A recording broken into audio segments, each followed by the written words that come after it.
I wasn't buying clothes or lingerie. I was buying roofing and siding and framing materials and windows. Do you believe your client is closing on today? I don't believe that's the case, but I'm not certain, Your Honor. I can't make that commitment one way or the other, respectfully. But yet, here we go. Exhibits 1 through 50, for how many reporters are in here today, they're all going to write about the missing mom and Mr. Dulos and the suspicions about him. At what point does he lose the right to stand up and say, I'm presumed innocent, and if you're going to talk, I'm going to talk back? I wish Jennifer and her family happy holidays. No comment. Barrier, Fotis. Did you kill your estranged wife? Right here, Pat. Fotis, is that you on Albany Avenue? Want to make any sort of comment? Any sort of comments you want to say, folks? Fotis, what happened with Jennifer? Any comment? Why was your DNA in her New Canaan home? Did you hurt her? He messed up once. He messed up a second time. Third time, I'm gonna raise a bond. Understood, sir. In fact, it might be double. When I come back here again on this issue, what he did was stupid. Don't do it again. I knew there was no money owed to Mr. Farber. In my mind, it was the other way around. It's an exhausting fight. I love my children. That's about it. Where's your wife? Where's Jennifer? We wish we knew. I wish you'd ask yourself why you have the nerve and the audacity to ask him that question. Police seem very interested. They do, but where's the murder charge? And where's your objectivity? Shame on you. These are not payments. These are expenses. It's mistakenly the plaintiff has them as payments. That's his problem. There is Fotis Dulos walking out of Troop G in Bridgeport right now. Mr. Dulos did not pick this fight. The state has an interest in a fair trial, but it has no constitutional right to one. And it has a constitutional responsibility to provide one. Did you have a disagreement which you threatened to remove the grandchildren and take them to Greece? Yes or no? Yes. We're not going to sit back silently and be crucified in the press. It's just not going to happen. Look up! Look up! Look up! What you doing? Look up! Look up! This is the matter of Fotis Dulos. Attorney Rick Yoder representing Mr. Fotis. Arraignment only, Your Honor, correct. Excuse me, Mr. Dulos, for arraignment purposes only. Ms. Wendell. Your Honor, my understanding is we'd be doing the advisement separately to both. Yes, Your Honor. Thank you. Thank you. All right, so good morning, Mr. Dulos. This means, sir, I'm going to provide you with your legal rights. So you have the right to remain silent. Anything you say can be used against you. You have the right to consult with an attorney before you answer questions. Have that attorney present while you're answering questions. You have the right to stop answering questions when you so choose. You have the right to an attorney. If you cannot afford an attorney, sir, you may be eligible for the services of the attorney's defender's office. The right to reasonable bail for public and speedy trial before a judge or a jury. The right to plead not guilty, cross-examine the state's witnesses, call your own witnesses, or testify in your own defense if you choose to do so, sir. You have the right to raise any defenses you believe you may have and have the state plead its case against you beyond a reasonable doubt. If you're not a United States citizen, conviction against you could result in exclusion from readmission, deportation, or denial of naturalization under federal law. The right to have your consulate notified of your arrest. If you would like your consulate notified of your arrest, please let us know. If you have difficulty with the English language, the court will provide you with an interpreter. Thank you. All right, Ms. Wembley. Good morning, Your Honor. Your Honor, defendant is 51 years old, reports residing caregiver the past 19 years. Defendant does report that he is self-employed for the past 15 years, Your Honor. He has no criminal convictions. Bail is going to recommend bond remain as set at $500,000. Cash assured. Thank you. Yes, Your Honor. State will adopt the bail commissioner's recommendation and ask that there be non-financials set as well in the defendant. Namely, I'd ask that any bond posted by the defendant be posted at the courthouse after hearing, Your Honor. I'd ask that he turn over his passport as well as he submits a GPS monitoring against should he make bond. Yes, Your Honor. I'm asking for substantial reduction in the bond. He's 51 years old, has no record, degrees from 2 prestigious universities, substantial work history, both in the financial world as well as in his own construction business. And I'm asking the court to consider a substantial reduction in the bond. I think it's important here to understand that we're just setting a bond for a hindering case, and that's all, hindering/tampering case. I think the bond should reflect that respectfully, Your Honor. Thank you. If I might, Your Honor, upon review of the warrant, it certainly can be anticipated that more charges are coming. And while it may appear as the hindering case, I think the court can certainly see the serious nature of the charges as well. Lastly, if I could just add, I do not want to have to post the bond here at the courthouse. I see no reason for that, Your Honor. With respect to If Your Honor, state is asking such that the conditions can be placed upon it immediately, it can meet with the bail commissioner and the GPS monitoring can be put in place immediately upon it. Thank you. Anything further? Right, so I've reviewed the warrant this morning based on the allegations. The warrant, the court's going to bond is set at $500,000 cash or surety. That bond is to be posted at the courthouse to ensure that Mr. Dulos, if he does post that bond, is to surrender his passport, and the bail commissioner will create GPS. Next court date. 6/11, Your Honor, I believe Mr. Quick is prepared to transfer to Part A form. Again, I understand the court saying at the courthouse, but that's simply after a hearing, so they can just not go to the clerk's office and bond that, but there should be knowledge so that he could be advised as well. I'm sorry, I missed that. We were trying to do the transfer. I'm sorry. The state's requesting that they make a condition, not just that it was set posted on the courthouse, but at the courthouse after a hearing, so this hearing takes place first. I don't understand that. We said the terms and conditions. If the court wants them posted here, I understand it, but why does there, we've just had a bond hearing. Why does there have to be an additional hearing? Respectfully, I don't understand that. Well, the court did set it without prejudice, so certainly any of the conditions, and as this proceeds along, there may need to be modifications of same, so that'd be the best for the state. So, does your client, do you believe your client will be posting the bond today? I don't believe that's the case, but I'm not certain, Your Honor. I can't make that commitment one way or the other, respectfully. So. Right. Well, so in the event that the bond can be posted in Stanford, because the case is transferred to Stanford, I'll make additional conditions before you can post out of Stanford that there be another hearing at Stanford. If you can post out of that, this hearing will be sufficient for different purposes. All right. So 6/11 is the date. Thank you. Thank you. Thank you. Thank you very much. Mr.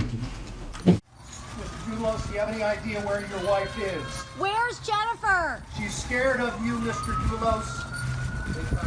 She said she was afraid of this, Mr. Dulos. Any comment where your wife is, sir? 24. That moment, help.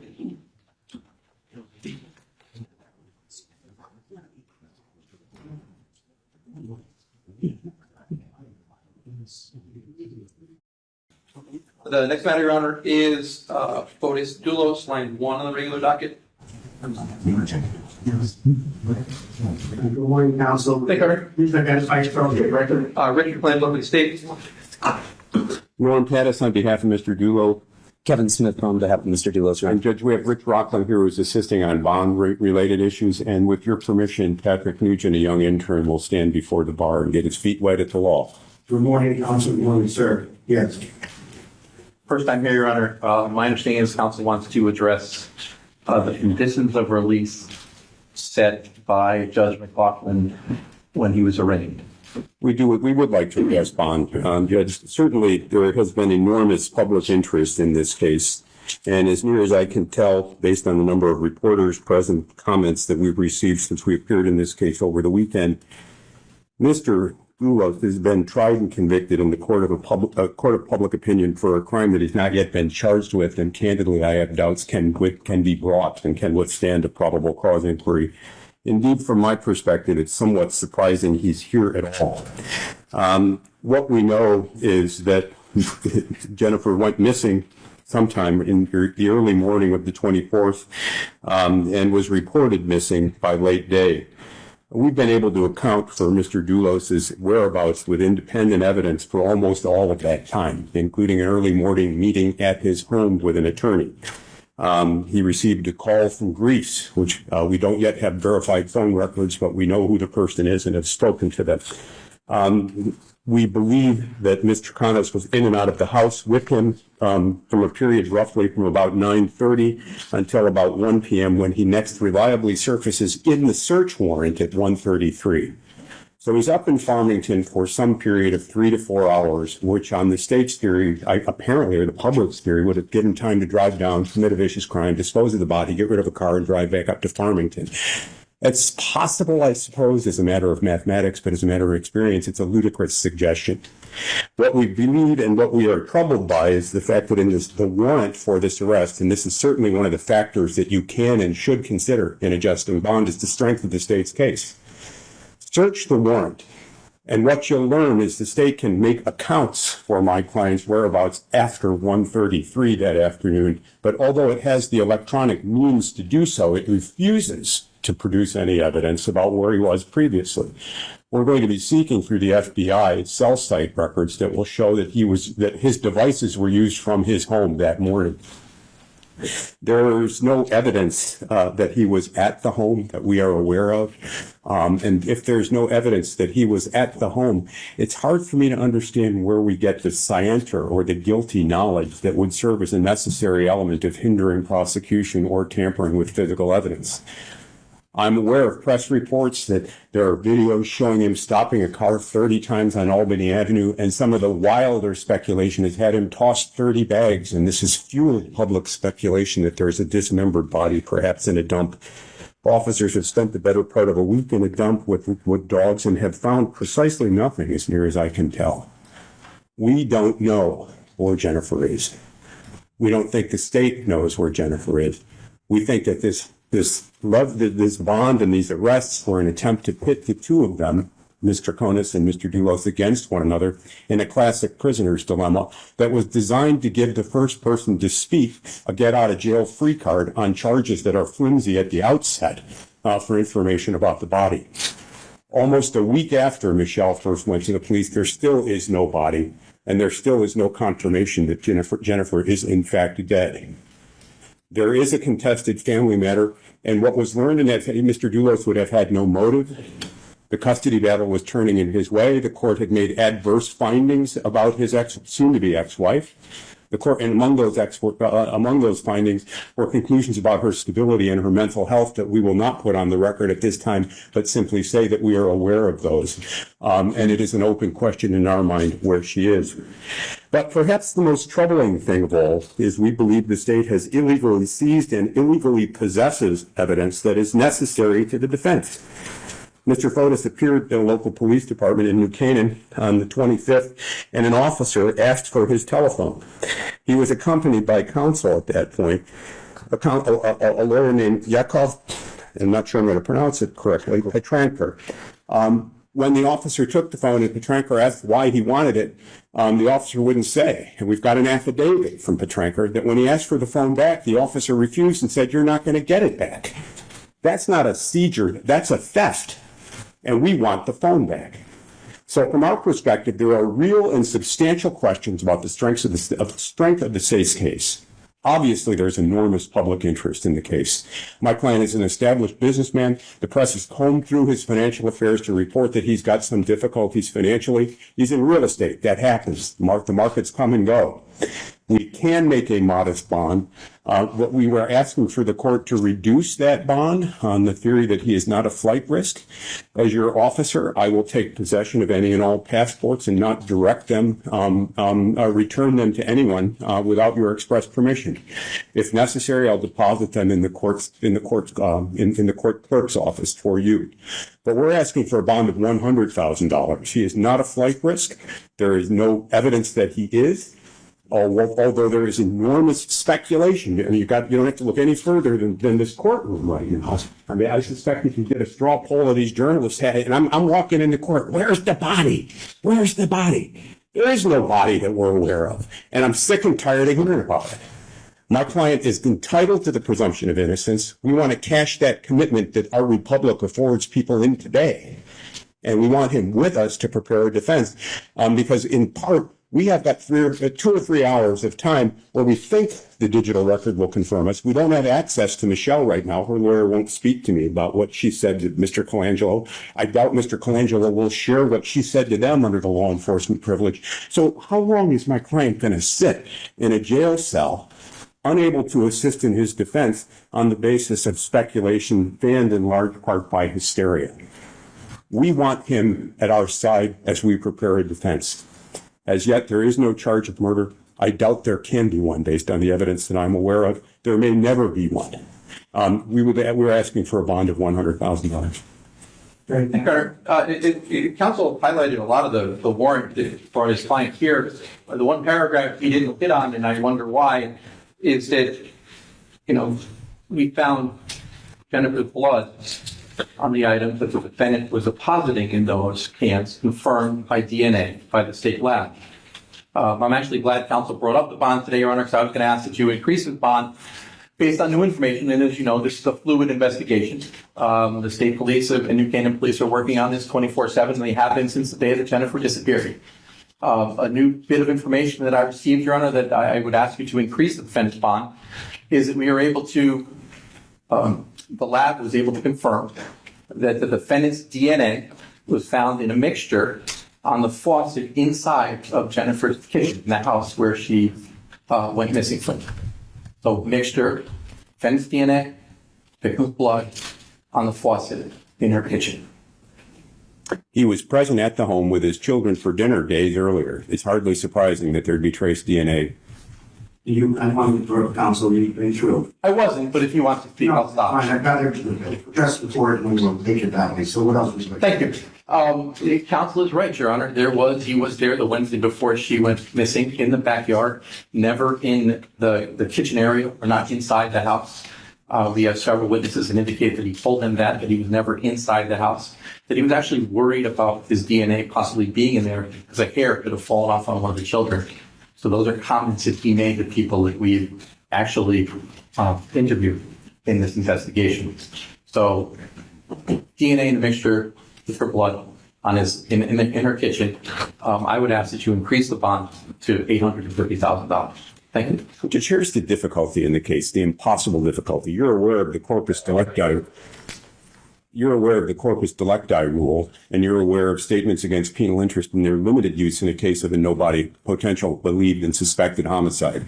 It's one thing, I don't know who these people are that Mr. Colangelo spoke to. I hope it's not the children.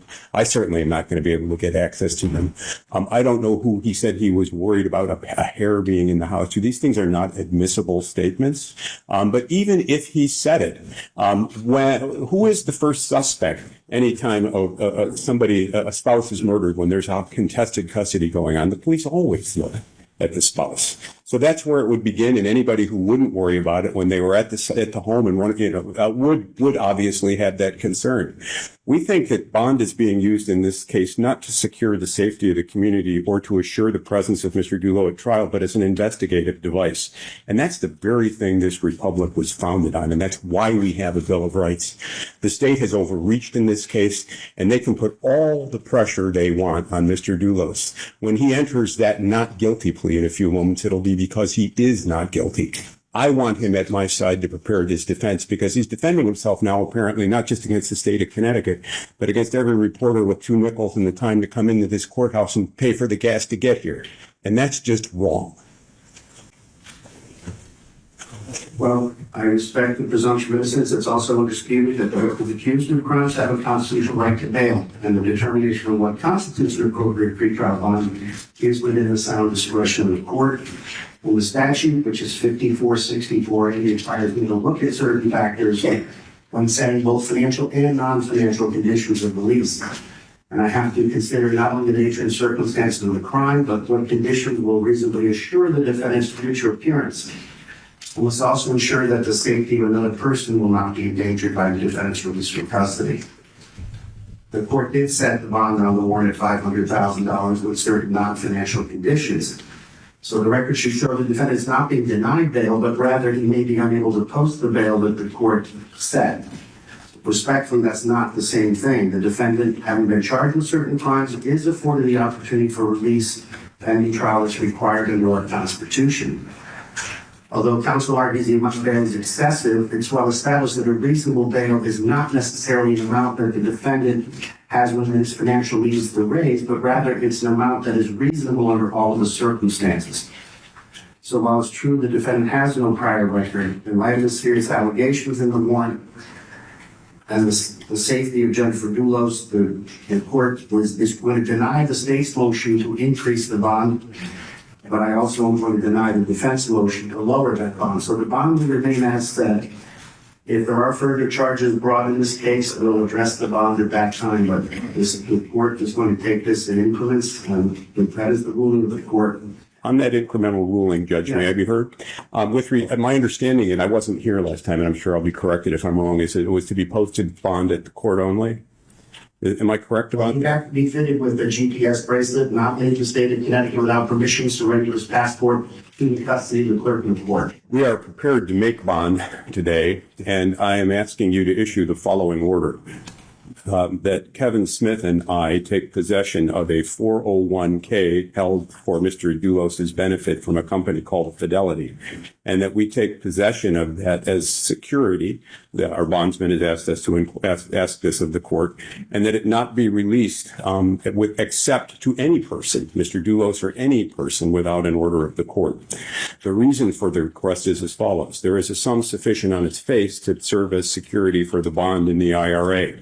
If Mr. Dulos is exonerated, there's no point in incurring the tax and early withdrawal penalties. He's younger than I am. He's younger than 59.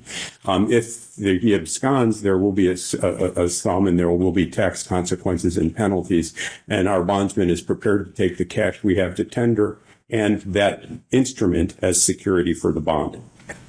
So we're asking you to issue the following order, that any IRA or any 401k held on Mr. Dulos' behalf by Fidelity be given to Mr. Smith and I to hold as officers of the court, and that the proceeds of that are not to be disturbed, touched, moved, or in any way directed to anyone else without further direction or order of the court, with notice to the state before any intention to do so.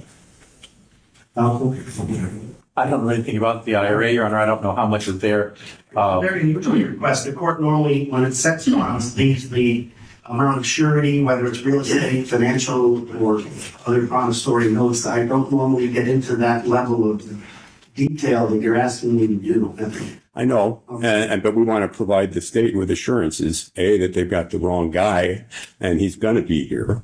And B, we want to provide you with assurances that and our bondsman with assurances that in the event that there's an adverse consequence, the bondsman's and state's interests are protected. If you don't want to issue that order, that's fine. We'll deal with the bondsman, but he asked me to make the request. I understand why he's making the request, but the court declines the opportunity. I don't want to set a precedent where we micromanage the defendant's finances to post bond. So the bond is $500,000 cash surety with the non-financial conditions. The defendant, if he has the means and he has a bond available, may post that bond from the courthouse here today as long as he's fitted with the bracelet and is prepared to surrender his passports, and also don't leave the state of Connecticut without the express prior permission of the court. Does I understand those conditions, sir? I do. All right, thank you. I want to make sure you're on passports. I don't know if he has more than one. I want to make sure that we're getting all of the. I will take possession of any passports and we'll. Well, you want to turn it over to the clerk? You want to move the clerk? Would you please? Yes, I have no problem if you act as the intermediary. Okay. And Judge, one final issue. You received court communication from prior counsel dated on or about June 7th. Yes. Relating to the staleness of potential search warrants. It's my understanding from Mr. Colangelo that while those warrants are now stale, they are no longer being acted upon. And if there's going to be subsequent searches, there'll be new warrants. Correct, Ron. Thank you. Thank you, sir. Very good. All right. I agree with counsel. This matter indicating the verdict is leading to August 2nd, 2019. Oh, yeah, Judge, not guilty and jury election. So noted. And I know there are speedy trial requirements in the court, but is there any chance we can bring this case to trial next month? We're ready. Well, I thought you needed a significant discovery before that. I'll get it beforehand, but Mr. Dulos is tired of sitting back and hearing people pick apart his motives. We're ready for trial. Well, I'm not going to grant an oral motion for speedy trial under these circumstances because, as you well know, He's not statutorily entitled to it yet, but if he is eligible, I'm assure you the court will accommodate that request. Our argument would be as follows, that justice is always tempered with equity, and under certain extraordinary circumstances, his remaining behind bars will undermine the presumption of innocence in any jury pool, and we don't want to do a change of venue. We're prepared to try it here, but we're concerned that as this event cascades and more people become interested, he'll lose the right to a fair trial. So we will file something asking for an August trial date. No, this court stands adjourned. Do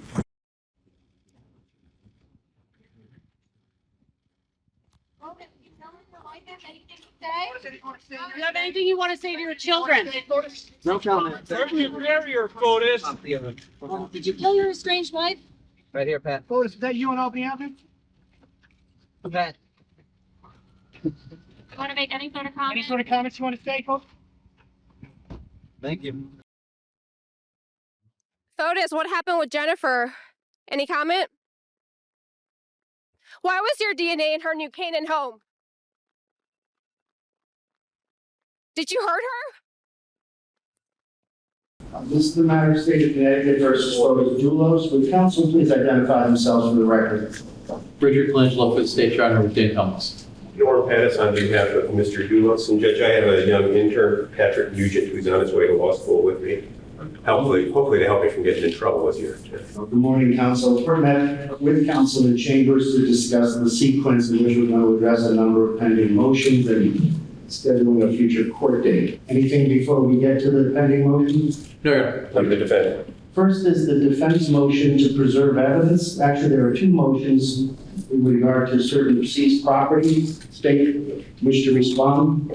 Certainly, I actually see one motion, Your Honor, filed on June 13th, motion to serve evidence. I have no objection that we're doing actively do. When I got it, it was something we were doing anyway. All right, that motion is granted by agreement. Next, we have a defense motion requesting that the court conduct an in-camera inspection of Jennifer Dulos' medical records in the possession of Anthem Blue Cross. Attorney Pattis? So we've come into possession of medical records from the period of from the period of February to April of this year, reflecting $14,000 worth of medical tests. The testing reflects blood work, diagnostic tests, and reproductive tests. We don't know, and we received these items as having been paid by Anthem Blue Cross. The coding of the items do not permit us to determine what the testing was for, nor does it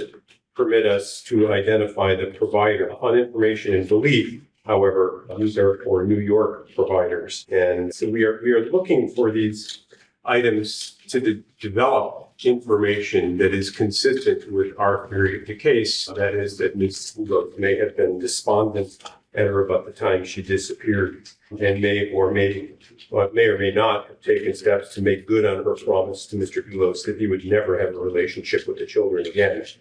If in fact she was seriously ill or believed herself to be seriously ill, that would be supportive of that theory. This theory is supported in part, and I'm mindful of the requirements to make a prima facie showing under such cases as State v. Esposito. This is consistent in part with information we learned in the family court that I am not at liberty, given current family court orders, to put on the record at this time. But we believe that that evidence, together with evidence we are aware of as a family court file, would be sufficient for us to raise questions about her stability, her state of mind, and the extent to which she was willing and able to go through on dire threats that conveyed to Mr. Dulos that she would do anything necessary to make sure this was so. Don't know what these records are. We believe that given the billing information we have, we know that the custodian is in Connecticut, right? And so we have jurisdiction over that person under our current discovery. We would propose that you order them to provide the records, that they come to you in camera, and then you determine whether we can get the identity of providers in New York. At that point, then we'd have to resort to interstate process to try to compel production of those records. So we're not asking that the records be given to us. We're asking that they be given to you so you could determine whether we get them. Just briefly, Your Honor, counsel talked about Esposito with the cases and the follow Esposito. They talk about no fishing expeditions. This is exactly what this is. It's a fishing expedition to determine what these records are.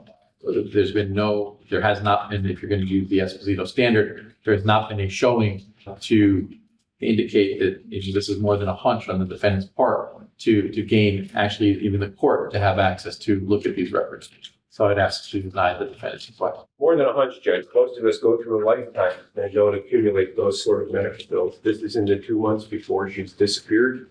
I reiterate what I said in chambers. To date, we have not been provided with one iota of evidence that we can actually review and see ourselves that supports the wild speculation that the state is engaged in here, that she would murder people. She's gone. We don't know why.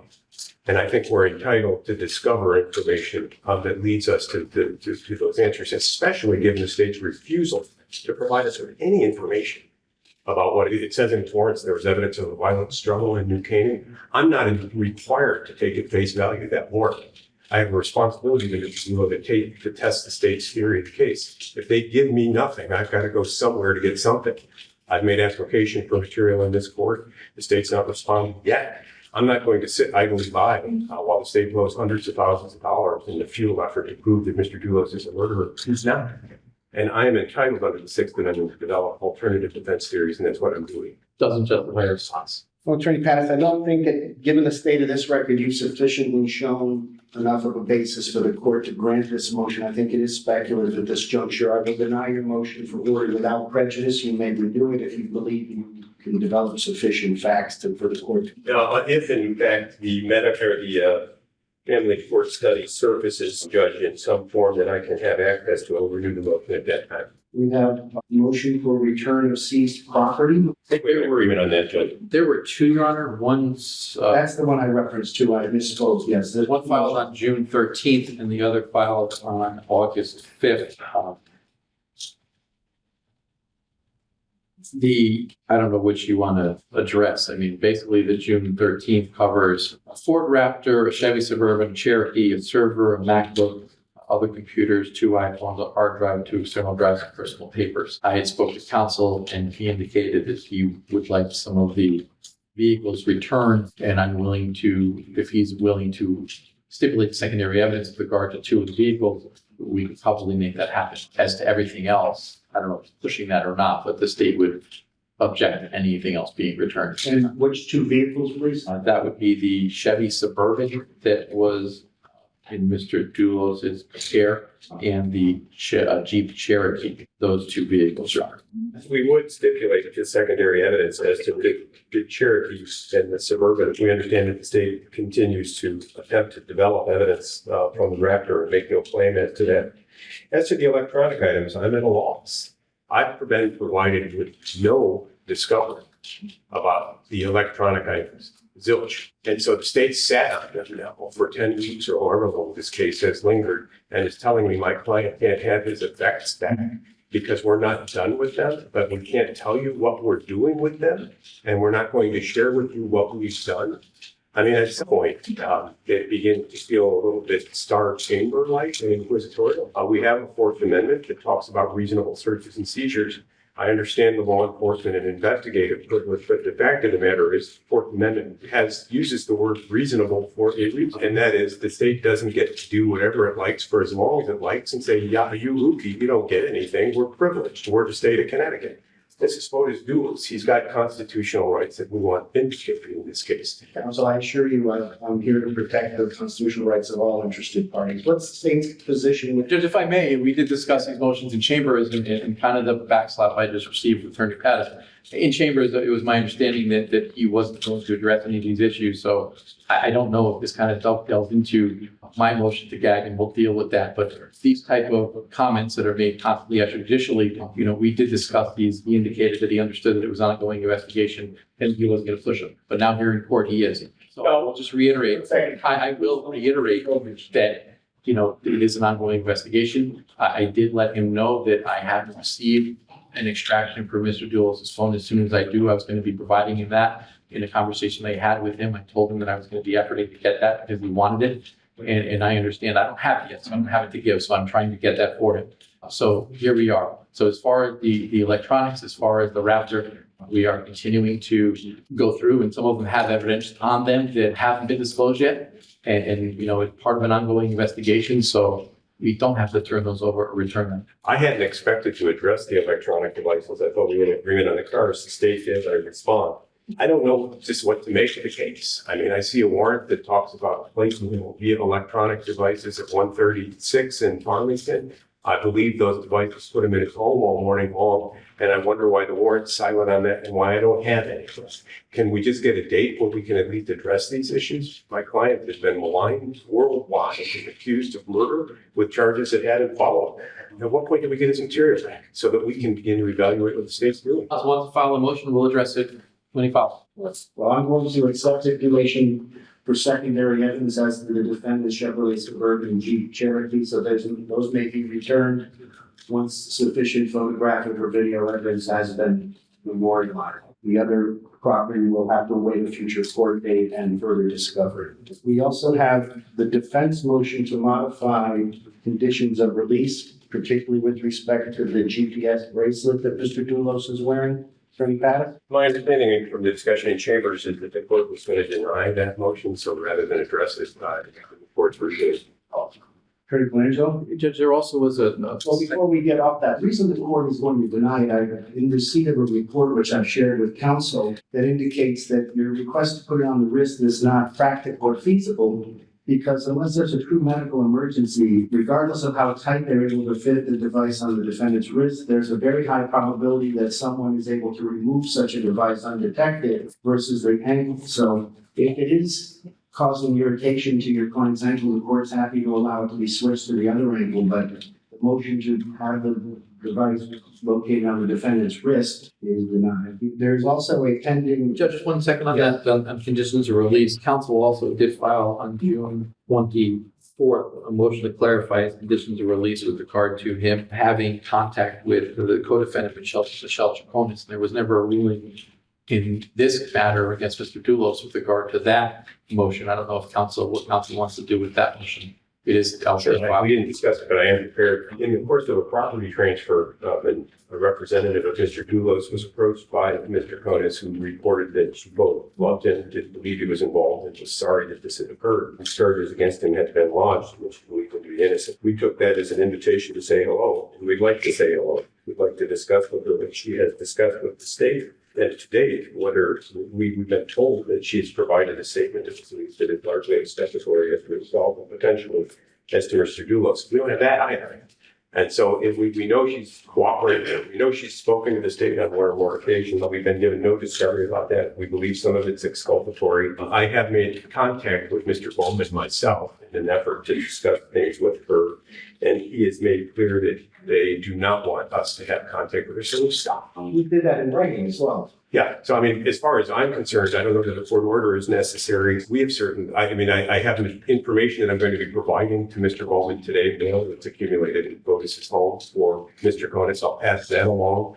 I presume he'll give it to her. That's the extent of it. I know Your Honor wanted to deal with open motions. This is an open motion. Since that time that you filed this, Attorney Bowman filed in Mr. Konis' case, a motion to prevent any contact between this defendant and that defendant. That was granted the last time that Konis was here in court. So I'd ask. Judge White's order. That's correct. In light of the record, I will extend the order to Mr. Dulos is precluded from having any contact with his co-defendant. And the last motion, Your Honor, we have is my motion for order preventing parties from making statements to the media or in public setting that would pose a substantial likelihood of material prejudice to the case. Just briefly, Your Honor, and I'll respond to the counsel's argument if I can.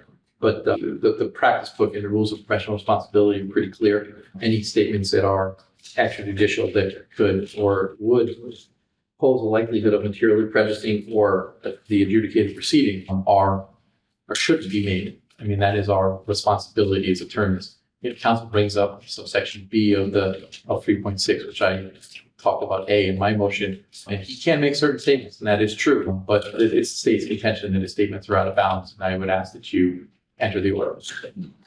I don't think my statements are out of bounds at all. And the state did not indicted one. And so basically what it did is took paragraph A of the rule that all lawyers are obliged to obey and asked you to tell me to obey. I'm aware of what my professional responsibilities are. If you want to enter an order that I not kill anyone willfully on the way out of here today, I'll accept that order too, but it would be as much of a surplus as just the state's. 3.6b, which the state didn't recite in its motion, gives me the ability to respond to adverse publicity that is substantial. And I cannot think of a case I've handled with a possible exception in the Manhattan Manor years ago in New York, where that's attracted more attention. Not a day goes by that I am not contacted by one or more media people to comment on this, that, or the other allegation. Those allegations are coming from unnamed law enforcement sources over whom Mr. Colangelo has responsibility, for whom the state of Connecticut through Mr. Colangelo has responsibility. Am I to say we've learned, for example, that there's a missing knife and there's this fellow whose name I know and I haven't disclosed, by the way, and we lost the knife and the police lost the knife and they think that Mr. Dulos had it. Should I let that go uncommented upon, or should I say that's ridiculous? I'm aware of no such evidence. I get a report that it is the blouse that Ms. Dulos is believed to have worn the day she disappears has been recovered, thus creating yet another public firestorm. And somehow the very clothing, bloodstained clothing she had has been recovered. This comes apparently from a source close to the investigation, either law enforcement or a spokesperson for Jennifer's family. I'm supposed to let that pass? I don't think I am. What's more, what's driving public interest in this case is the preoccupation with the suspicion that Mr. Dulos is guilty of murder. There are no murder charges in this case. I'm unaware that there will be any in the near term. As a matter of law, in fact, I don't think the evidence is sufficient to support such charges. But yet, here we go. Exhibits 1 through 50, for how many reporters are in here today, they're all going to write about the missing mom and Mr. Dulos and the suspicions about him. At what point does he lose the right to stand up and say, I'm presumed innocent, and if you're going to talk, I'm going to talk back? Or again, in the family courts, there is a lawyer who is engaged in a divorce with his wife, and Mr. Dulos is reported to have tried to broker a meeting between the two of them. Headline, Stanford Advocate. Dulos offered Lula sex pad, the lawyer. I did a quick double take when I read that story. I'm thinking, really? Lawyer, troubled marriage, sex pad? I don't want my wife to read that. Then I was relieved to find out it wasn't about me. We're not going to sit back silently and be crucified in the press. It's just not going to happen. And 3.6b does not require it. Indeed, I would take the position that I have an obligation on Mr. Dulos' behalf to fight back, and we will fight. It's not my responsibility to control the state agents. I have no control over the press. But if I'm presented with an allegation, I'm going to respond. And I had a lot to say about what happened up in Hartford this week when the ex-wife of Fotis' former lawyer sought a protective order. I called it histrionic nonsense. Now, what adjudicative proceeding did that impact? There's no jury here, and 3.6 it sounds in the report the requirement of assuring that there are fair trials. We're a long way from a jury trial in this case. And there's a lot that I could say and haven't said. For example, we're aware of a lot of missing money that was taken from Mr. Dulos' accounts by Jennifer. I haven't gone to the press with that. When and if it arises, I'll raise the question. There are many other items I could talk about third parties we're looking at in the case. We'll address those issues at trial. Mr. Dulos may or may not have something to say about the allegations with respect to bloody items in Hartford. We'll save that for trial. But if somebody's going to call me out, we're going to run to the press and say that Mr. Dulos did X and he didn't do it, you bet your bottom dollar I'm going to have something to say about it. And if this court issues a gag order, we will take an immediate public interest appeal to the Connecticut Supreme Court. If it's upheld there, then I suspect Mr. Dulos will hire a private firm and engage in his right to speak. He can't do indirectly what I'm ordering him to do directly if I do issue such. You can't issue an order gagging him. Nebraska, the United States Supreme Court has never upheld a gag order in a criminal case of a defendant. And I challenge this court to find the authority to do so in our existing case law. I don't see the term gag order anywhere in the rules of professional conduct. And your memorandum in opposition seems to be somewhat contemptuous of that provision. I understand there is a safe harbor. My memo is not contemptuous of the rule. It's contemptuous of how the rule has been used in this case, and it's contemptuous of the state's motion in this case. To suggest that we are prejudicing an ongoing adjudicative proceeding when there is no murder charge, there is no adjudicative proceeding to prejudice. Our objective is to cast enough doubt on the state's case such that we never have to face a murder charge. And we will go to the press and make that case. Just briefly, looking at the rule, Your Honor, and the commentary with regard to that rule, those extrajudicial statements that might otherwise raise a question under the rule may be permissible when they are made in response to statements made publicly by another party's lawyer, or third parties, where a reasonable lawyer would believe a public response is required in order to avoid prejudice to the lawyer's client. When prejudicial statements have been publicly made by others, responsive statements may have a salutary effect on lessening any resulting adverse impact on the adjudicative process. Such responsive statements should be limited to contain only such information as necessary to mitigate undue prejudice created by statements made by others.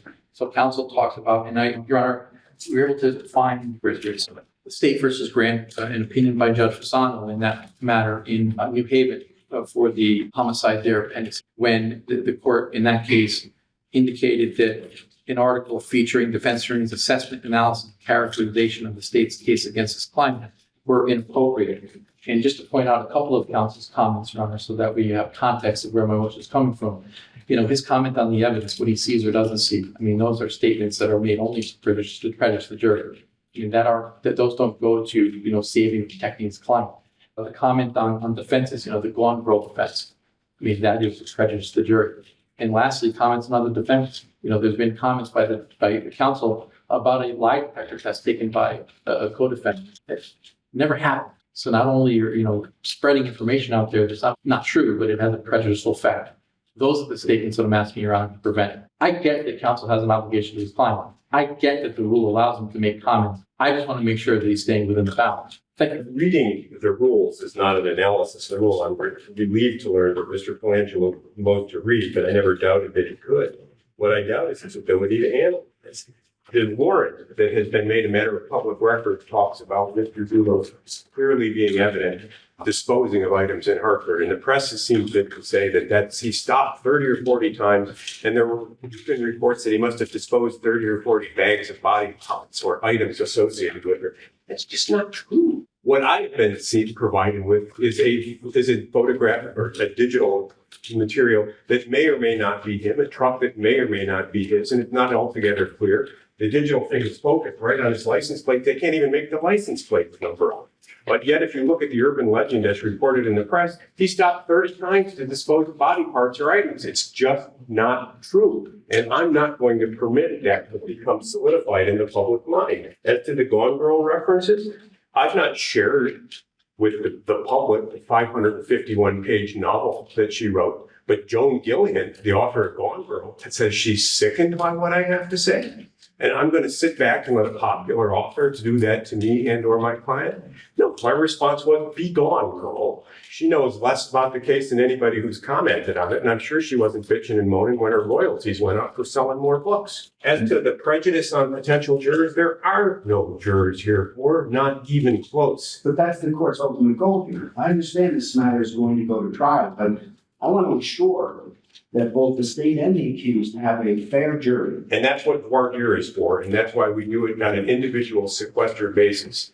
I've had experience in high-profile cases before where I expected I would never get a fair and impartial jury. My experience, I don't know that it would be possible right now. I suspect it would, because one of the things I've learned is that most people have their own troubles and don't pay attention to the troubles of others. I've been stunned in the weeks and months that I've taken to pick juries in some cases to learn that most jurors don't even know anything other than that there's a case. The case I've worried about for months, they've never thought about at all. So I think the time to worry about that is in voir dire. And at this point, we don't even contemplate a motion for a change in venue. At the rate discovery is coming in, by the time this case gets to trial, we will probably have had 2 or 3 other cause celebrities intervene.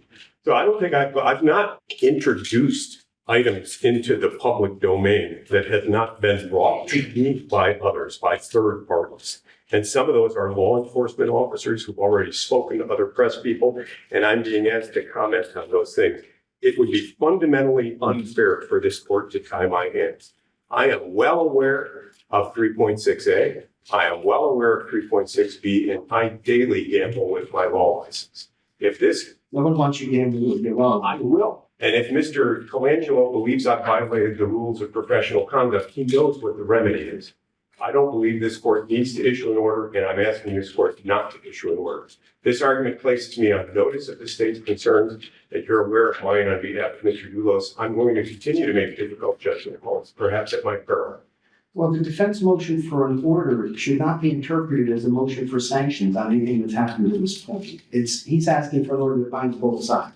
We are already bound. It's a ridiculous request. It's the functional equivalent of ordering me not to kill somebody. I promised. I'm almost certain I'm going to obey that all day long.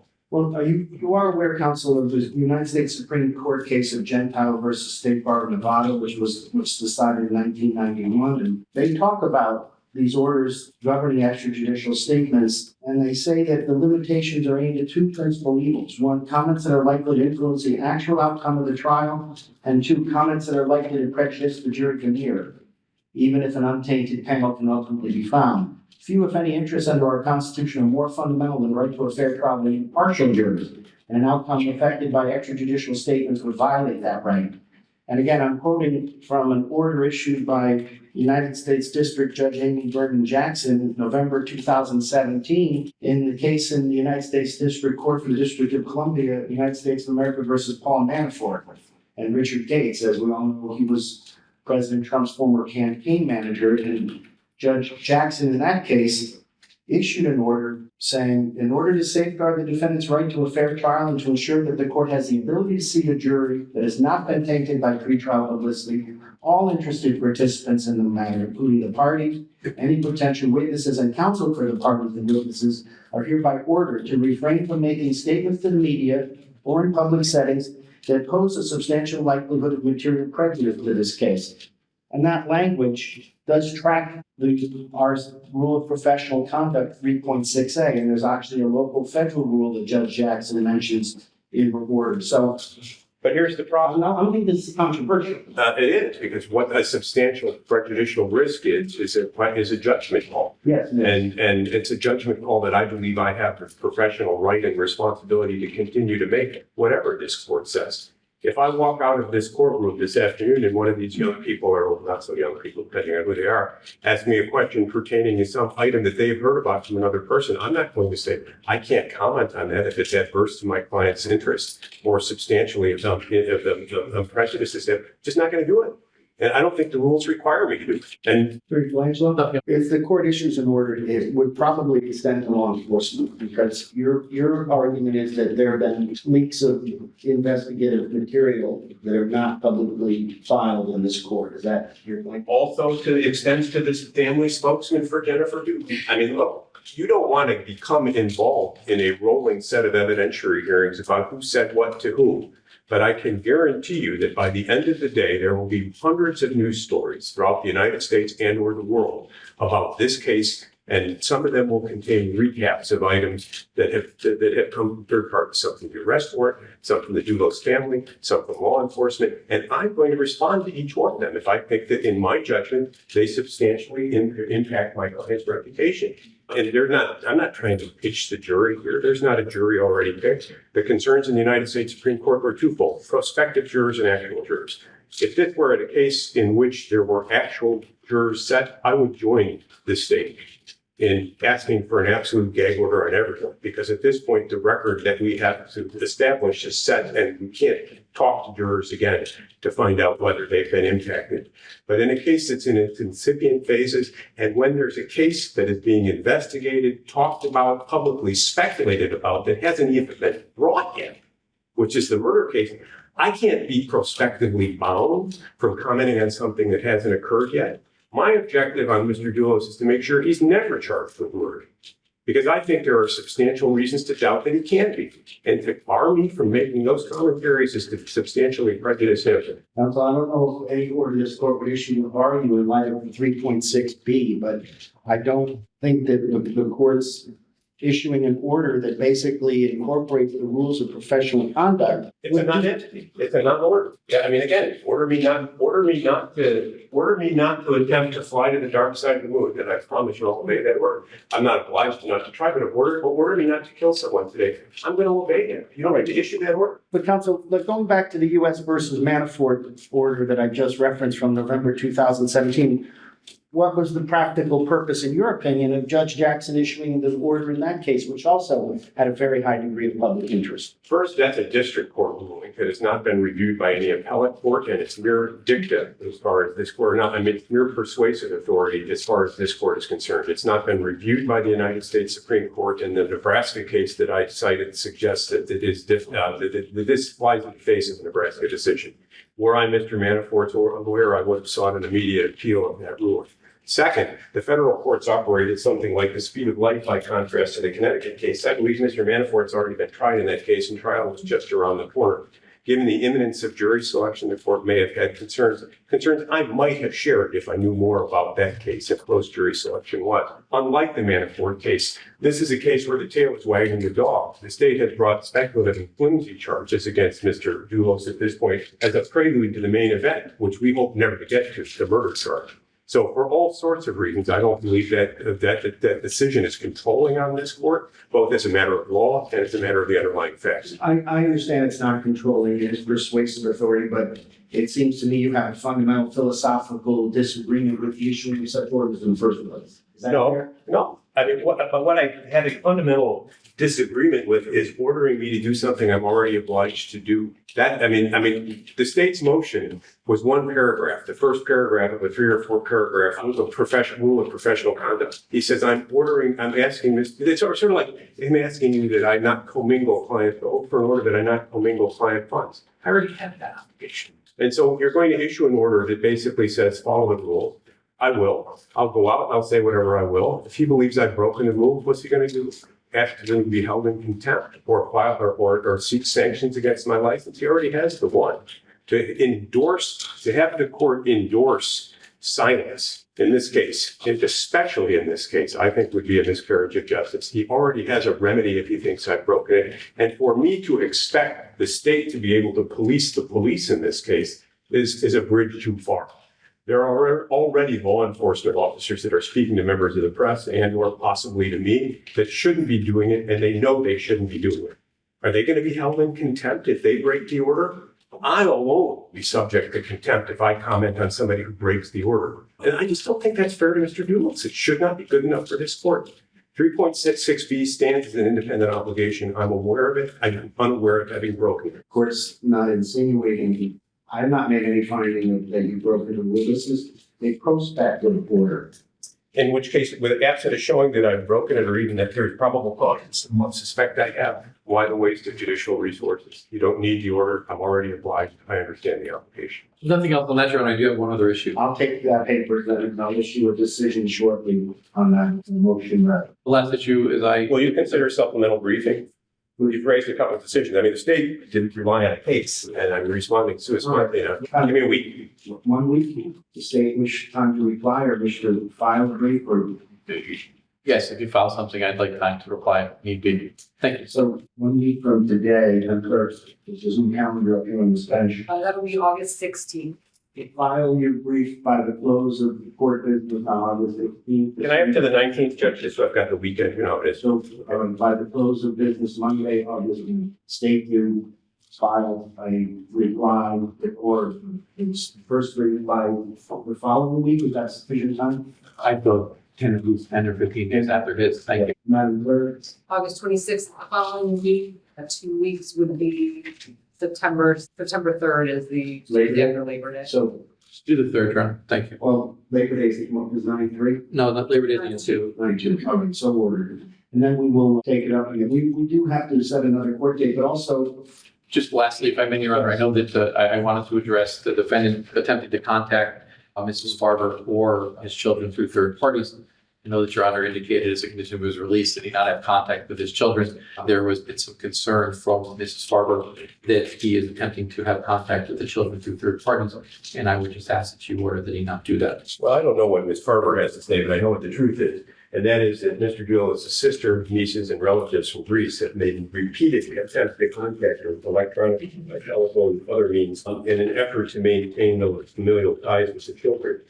We have received copies of correspondence sent to them saying they don't want any contact. Mr. Dulos is not engineering that. Well, that's the key. I don't have jurisdiction over the defendant's relatives, but I don't want them acting on his behalf. Again, they're doing it directly what he's ordered them to do directly. But I did discuss in chambers with counsel we had here that the family court, depending proceeding there, is the best forum to regulate this contact. As a matter of fact, I thought I saw the guardian ad litem here, Attorney Bean. He stepped out. But anyway, he was here earlier. I knew he'd be interested in these proceedings. I wasn't surprised to see him here, but I am aware there's a pending family court matter in this courthouse where issues related to the best interest of the children are. I understand, Your Honor, but you do have the contact. You do have the ability to order the defendant, not that third parties do that. To the extent that they are making contact on his behalf or request, or that they're doing it to make contact with them to talk about what he wants to say to them, I'd ask you to order that not to happen. I don't know how to police that order. If I write a letter on behalf of my sister saying she loves you, I presume she'd want me to say that. Is Mr. Dulos going to be hung up if one of the family members says that? So I don't know how to police that. If we don't object to it, we understand. I think it's an appropriate order under the circumstances, but again, no one's making any finding at this point of a violation of any existing court order, but we're looking forward, not backward, with respect to these types of orders. And Judge, just one final issue that was discussed in chambers. It's my understanding the court will consider on the papers particularized requests for Mr. Dulos to attend the deposition of Gloria Farber in a family case and potentially attend a deposition of Michelle in a civil suit to which he is a party, and you had concerns about direct contact. And my understanding was I'm invited to write a proposed order that you might review and find acceptable. And if I have the ability to agree to it, I will. If I don't, I'd ask Your Honor for a hearing. All right, I'll take it on the papers if possible. If we cannot accomplish that, we'll take it at a hearing. Also, there's a pending motion to dismiss filed by the defense with respect to the arrest warrant. Yes, I have a objection. Request that I file my objection. The next court date to be contemplated was September 13th. If I could have it filed by then, and then maybe the 13th, we could schedule that after our deal. Judge, would the court consider hearing a motion to suppress at this point, or do you want that saved for the time of trial? Could we? Is it an no, but and I don't know who's going to try to get the cell phone that was taken from Mr. Dulos. He gave to police officers at their request, and when his lawyer asked for it back, the state said you can't have it back. He didn't give the state of Connecticut an irrevocable gift. He demanded his property back. The state kept it without a warrant. Our view is that phone and the fruits therefrom are suppressible. And I know it's within the court's discretion to hear these motions before or after the time of trial. I don't know what your view is here. In the absence of a formal written motion and a reply and trying to develop a record, I don't want to speculate as to whether I would do it in advance of trial or would have a separate hearing limited to that narrow issue involving the investigating officers. I believe this is all recited in the affidavit of arrest. No, I've got affidavits of my own from the lawyers who were involved about the attempts to retrieve the phone and the police refusal to give it back. That evidentiary record would need to be developed. Well, I haven't seen any of those docs, Your Honor, so my discovery from counsel has been paltry, at least. There's been no demand for it, and I'm going to take a view that the state has taken with me. If you're not going to give me any material related to Mr. Konis's the disappearance, I'm not going to give you anything. Well, nobody's here, so I will take it up if there's an appropriate motion. Thank you. So 9:13, my agreement? Morning. Yeah, thank you. 10 o'clock. Okay, thank you. Thank you. We'll stand adjourned. All right. With Attorney Pattis. Attorney Pattis, Mr. Dulos, you kindly come over here just for a second, please. What are we here for today? Well, that's an existential question I'm not prepared to answer. Why are you here? Well, we're here because we understand that Mr. Dulos has been charged with an additional count of tampering with evidence. What can you say to that? Not a whole lot at this point. I mean, if this were Christmas morning, I'd be saying I waited all these months for this paltry gift. There's not much here that we hadn't heard before, and I question the wisdom of these charges at this late date. The requirement to make another bond seems simply a stunt on the state's part to try to wear down our will to resist. We've pled not guilty to the pending charges. We intend to plead not guilty to these charges, and we look forward to a full day in court. When do we expect Mr. Dulos to be in court to answer to this charge? We will plead not guilty at an arraignment in Norwalk on the 12th, next Thursday, I believe. Mr. Dulos, in this particular instance here with this particular charge, what do you have to say for yourself? It's an exhausting fight. I love my children, and that's about it. Where's your wife? Where's Jennifer? We wish we knew, and it was very, I don't know if you got a chance to see us talking to the state police. I have a very friendly relationship with them. I wish them well. And I wish you'd ask yourself why you have the nerve and the audacity to ask them that question. Because if you know something the police don't know, you should go tell them. We don't know where Jennifer is. Interested in him. What? Police seem very interested. They do, but where's the murder charge? And where's your objectivity? Shame on you. Morning, Judge Norm Pattis and Kevin Smith on behalf of Mr. Dulos. Thank you. Attorney Colangelo. I spoke with counsel this morning, Your Honor. We'd like this matter transferred to Part A for October 4th. There's a matter down tomorrow that I will administratively continue to the October 4th date, so they'll both be down together. Attorney Pattis. And Judge, we consent to that transfer and agree to it. We'll jump the ball here and plead not guilty. We've had an opportunity to read the warrant. Nothing places Mr. Dulos in that car other than the state's belief. And our view is when the state's got some proof and more than abstract beliefs, it will know where to find us. This business of seriatim arrests on Well, counsel, this is not the time for the closing. Oh, it is a time for it, Judge. It is a time. If you wish to make a closing argument, counsel, if you wish to make a closing argument, you can wait until after, if there is a trial, the trial. If the state waited before publishing its warrants and having the Deputy Commissioner, Department of Public Safety, talk about the tests that were out there, we would wait. But since the state can't, we won't. We're eager for this fight, and when the state's ready, bring it. Well, this is neither the highlights for ESPN. No, it's a court of law, and we have to sit silently while we read these allegations and warrants. Thank you, Your Honor. Thank you, Judge. Your Honor, I'm just going to have Mr. Dulos sign the transfer slip. And we'd like to enter not guilty, please, and jury election, Judge. Please. So we'll go to another court. If you're ticketed, it is. Thank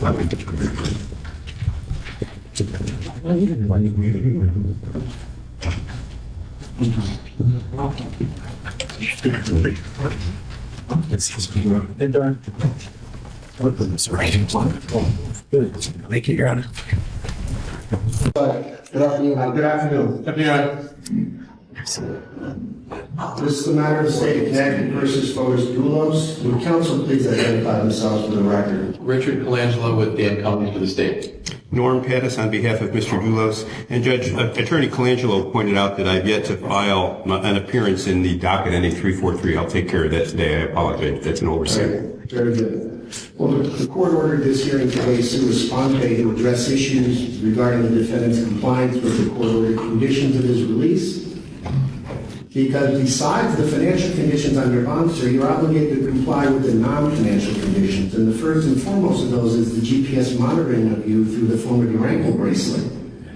And the device allows the court, through the Office of Adult Probation, to track your whereabouts while these allegations are pending. However, in order for the court to keep track of you, it must be properly charged on a daily basis. And it's apparent from the reports that the court has received and has shared with counsel that you've been less than diligent about your obligations to keep that bracelet fully charged so the GPS can properly function. You have to understand, sir, the folks that are monitoring your conditions of release do not work for the prosecutor. They all work as judicial branch employees or contractors under their supervision. And in terms of GPS monitoring, a low battery status is not a trivial condition because, akin to a smartphone that tells you you're running out of power, in a very short period of time after low battery status, your GPS stops functioning and your movements would therefore be untrackable. And that's not acceptable. So I called for this hearing to address that issue and to ensure there are no future issues relating to GPS monitoring. And I invite comments from counsel before I make further statements. Just briefly, Your Honor, after you brought us in, I did check probation. There has not been an instance where he was not trackable. If there was, I'd be yelling and screaming here, but there hasn't been that situation. Thank you. So, Judge, Mr. Dulos has spotty reception for cell devices in his home, and there are occasions in which certain locations drain the battery more than others. I did speak to somebody at adult probation about this, and their contention is that any 2-hour sequential charge should cover for a 24-hour period and moot that issue out. I do note, however, Judge, and I question whether an electronic bracelet is actually necessary in this case. There has been no crime of violence charged, and notwithstanding the inflammatory character of the officer's beliefs, especially in the second warrant, there is no evidence that I'm aware of that he caused anyone harm in this case. The offenses are against the administration of justice, and he's been compliant with the conditions of release since June. So I would ask that the court consider removing the bracelet, and that would moot out situations such as these.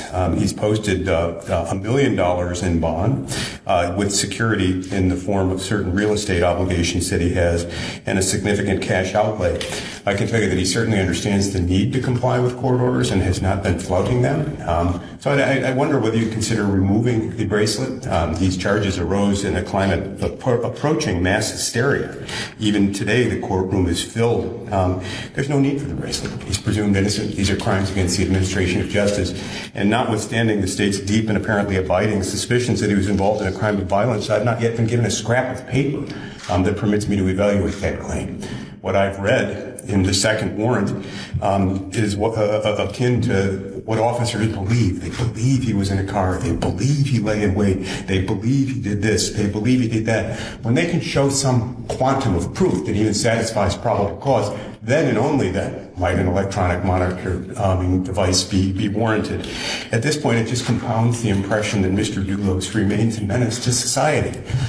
Look at the number of people who are here because of this sua sponte hearing that raises questions about his compliance with a battery device. I mean, what next, Judge? Well, you're trivializing the fact that his battery went into low battery status because it's basically a warning that in a short period of time your GPS will cease to function and his whereabouts will cease to be monitored. No, I'm not trivializing. To modify the condition? I'm not trivializing that at all. I'm calling into question the necessity for it. And so we've been brought in sua sponte on short notice. There are other things that I'm attending to, including appealing the gag order ruling, which we'll file on Wednesday. This is a court that presumably takes constitutional rights seriously. The presumption of innocence is one of them. I am unaware of any other case in the state of Connecticut where a person not charged with a crime of violence and with no criminal history has been had an electronic monitoring device imposed. And I question what the necessity of it for, what the necessity for it is here. If I may, and I don't know when Attorney Pattis starts speaking whether he's done when to start clapping or not for his arguments that he's making before you, but since he's raising the issue, when you do revisit whether he should have a monitor on him or not, I would ask that you start setting a curfew for him because he's obviously just basically thumbing his nose at the court. He's not able to comply with your orders, looking at what probation is saying. You know, this is a person that believes that he's above the court's orders and what doesn't really understand the seriousness of what he's facing, even the charges that he's facing right now. So if Your Honor is going to entertain whether you should remove the device or not, I'd ask you to actually set a curfew on to make sure that he's in one place so that he's able to charge the device as appropriately as set up by Your Honor in your initial orders. Well, if we're going to talk about clapping, I don't know whether I should contribute to the Police Benevolent Association to give officers presents for their beliefs. The first warrant I've ever read in 25 plus years practicing in Connecticut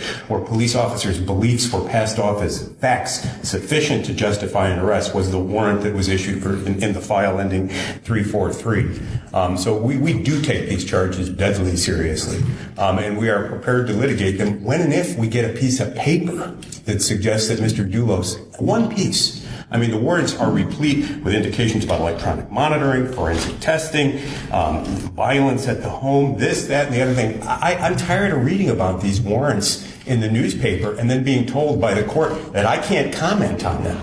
At what point does trial by ambush and the transformation of an arrest warrant into a public investigative grand jury cease? So I think he's presumed innocent. If there are issues on charging and you think that the monitoring device is warranted, we're not going to take an appeal of that order. That's within your discretion. But we just don't see the necessity. And I can't think of a nonviolent crime case in which these conditions were imposed. All right. Well, counsel have gone far afield, but I'm going to leave the conditions of release in place.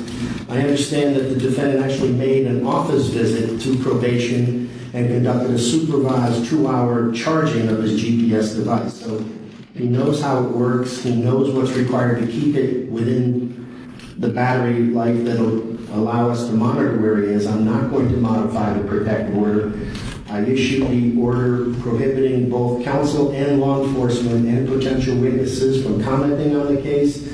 I set forth my reasoning in a lengthy memorandum of decision. You're free to take an appeal of that.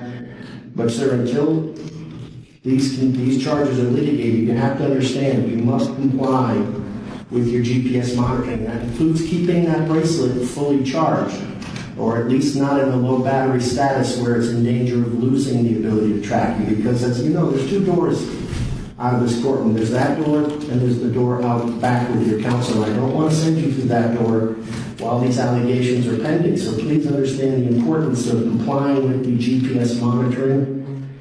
The case is down for October 4th. Yeah, before we get there, the last issue, apparently there's a deposition scheduled among the civil matters where Mr. Konis is going to be deposed.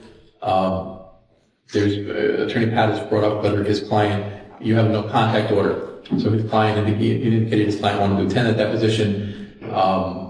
Attorney Bowman indicated that he objected to the Mr. Dulos being there because of the court's order.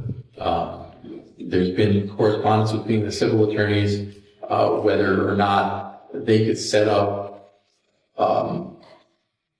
the ability for Mr. Dulos to be there but view it closed circuit, and they can do that. But they just wanted to see what your order would be, whether allowing him to attend that deposition or not. So that's what I mean. And before I hear from you, I understand that there are three prongs of litigation involving your client. One is obviously these criminal charges, two is the pending family matter, and three is a civil action. One or more civil actions relating to financial. Are you counsel on any of the other matters other than the criminal affair? I've moved to withdraw in the family case. That motion has not been acted on, so as a matter of record, I suppose I'm in, but I've not done anything for a while.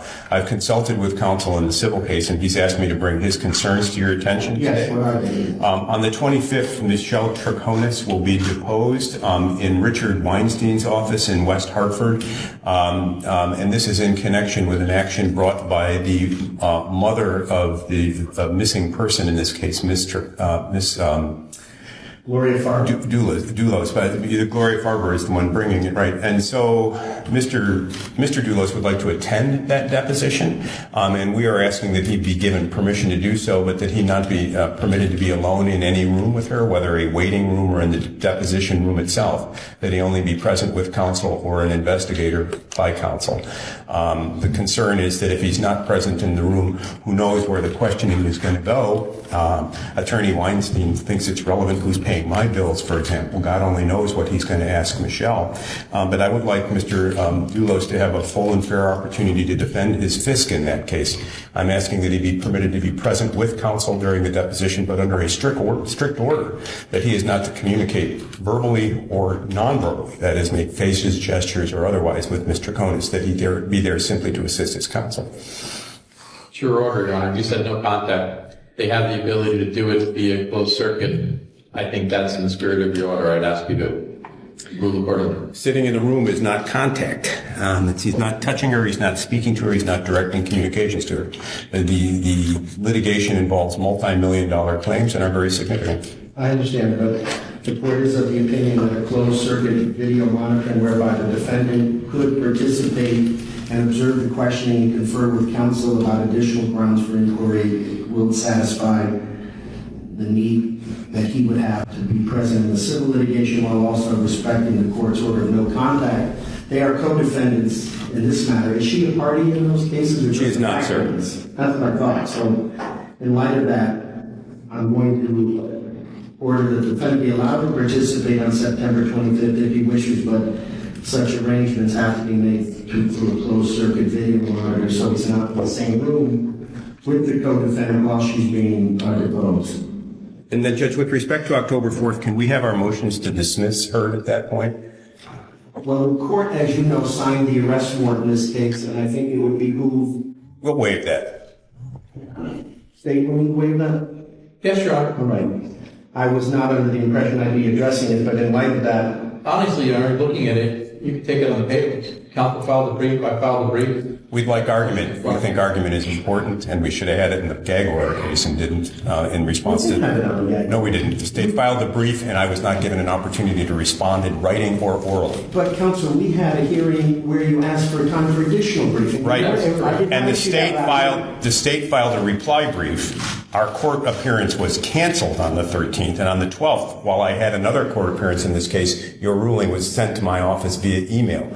But without notice that we weren't going to get a chance to write a reply brief. You'll recall in the state's initial brief, they didn't even recite a case. They recited but one paragraph of 36A. They responded briefly to our brief, and in the context, and we were expected to argue that, I thought, on the 13th. I would, on the 4th, whatever that day was, that Friday of that week. On Thursday, we received your surprise ruling. I'm unaware of any case in Connecticut in which anything approaching a gag order or a prophylactic disciplinary order was issued without full briefing or even a hearing.